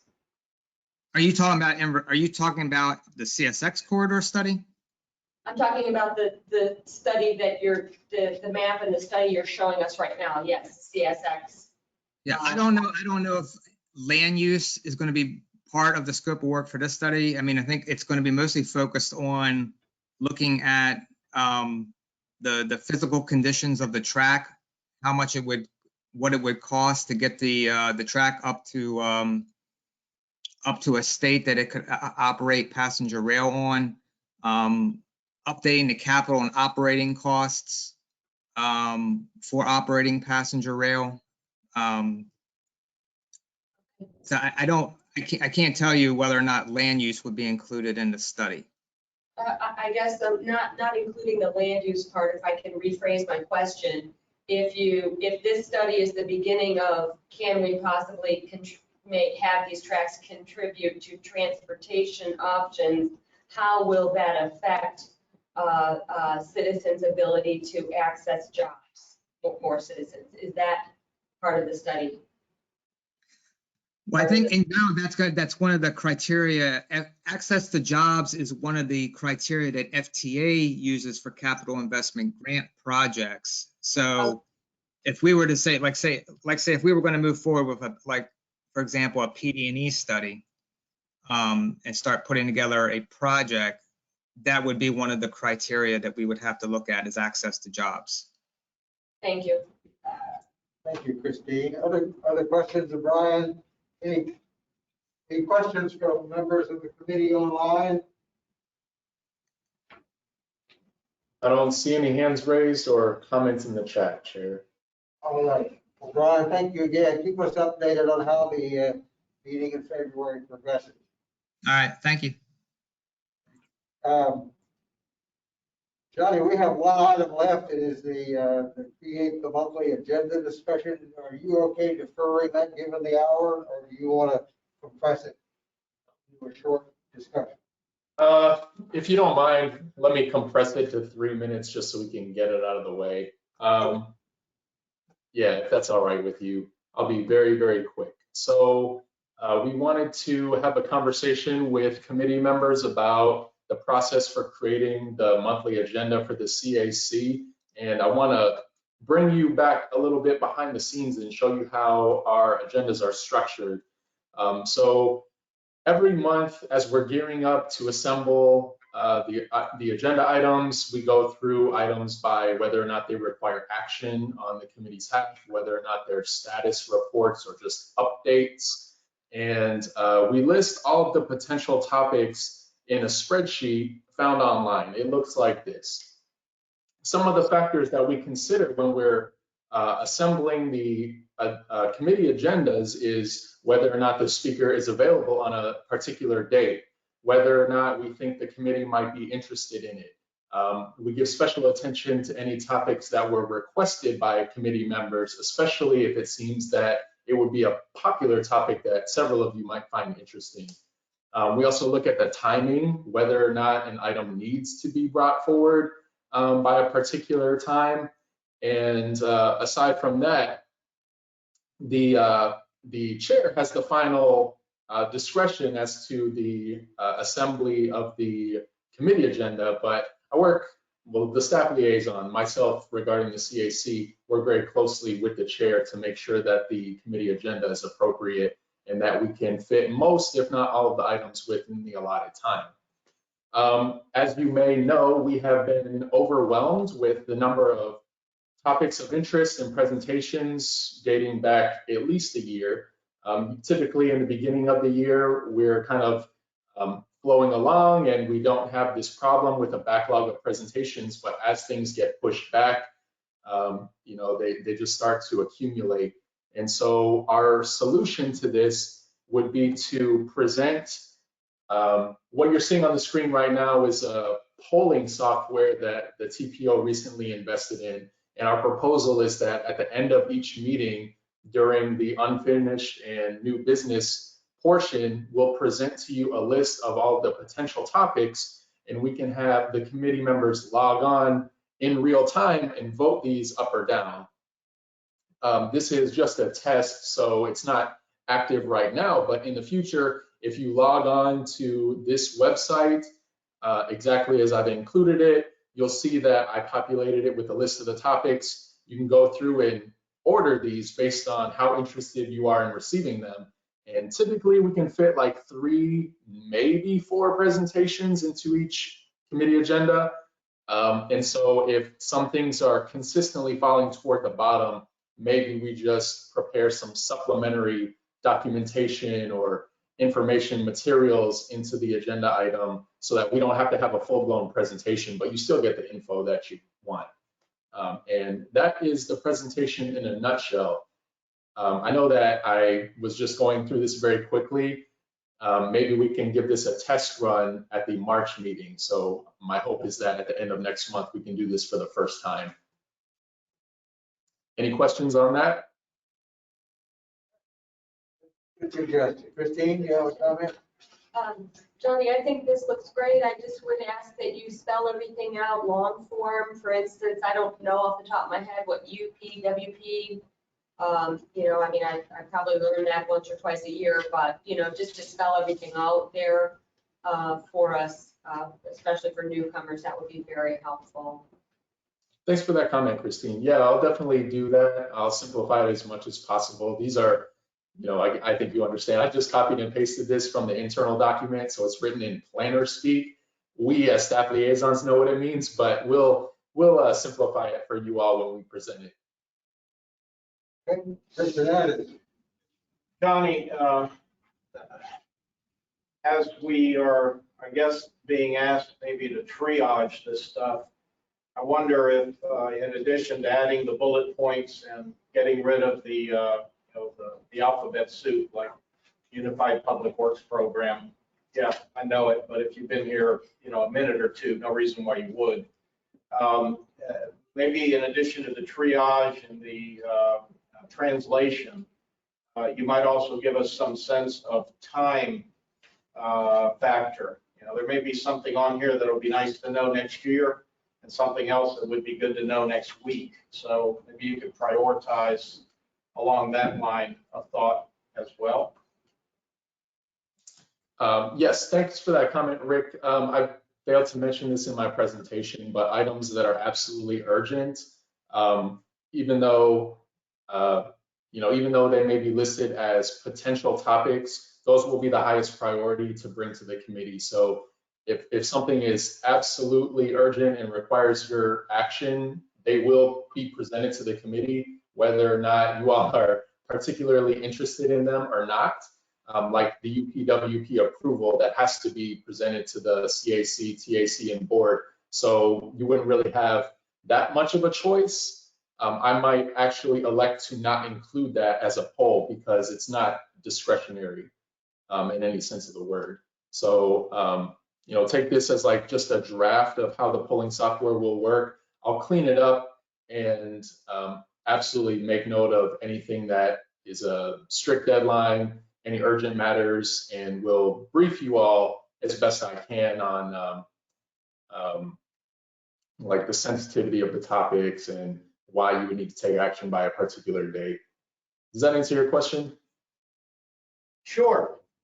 Yeah, and I think, Connie, that's an important thing. We don't leave off those things that are semi-mandatory that we need to act on a timely basis. Terrence? Hey, Johnny, how you doing? This is Terrence. Thanks. From a foundational perspective, we have another tool in addition to, you know, some of the other tools. We also had a request for a centralized place for citizens to submit requests for issues and whatnot. I brought it up before. I'd really like to see one app to rule them all. It can be segmented and have a section for CAC members, so we can just click on something and get to our portal, the information that's applicable to us. But it's just tough, you know, if for one thing, we're sending somebody to a website. For something else, you can do the app. For this thing, go to the website. I would like to see our business, all the business that we do, the TPO, like in a unified site. I know it's possible. I know it's not easy, but I think that'd be really helpful. And tell anybody who asks us a question, hey, go to the app. But it's something that citizens, when they move here, can have the app. And alerts can go through it. Information can be shared. When's the next public meeting? All of that. Thanks for that comment, Terrence. I certainly agree with you that some sort of coordination would be very helpful. But we're gonna have to speak through that a little bit more, talk through that at a later time. You know, much of what you've described or what has been discussed today is kind of outside the areas of responsibility of the TPO. And so we might make suggestions, but ultimately I think developing an app like the one you've described would have to be coordinated at a much higher level. I'm happy to chat with you about it offline if you'd like. Yeah, that sounds good. Yeah, thanks. All right. Well, thanks, Johnny. That's good. That gives us another tool. Let's try it out in March. And if we have a chance to try it, see how it works. Our next meeting is March 2nd. I really appreciate all of the members attending both virtually and especially those that came in person and helped us make a forum. I think we covered a lot of ground. We did some important business and made a number of recommendations. So thank you all for attending. With that, the meeting is adjourned. Where can we pick up our parking validation too? Usually they have that passed out. She'll be at, well, she promised she'd be back after the meeting. She actually was here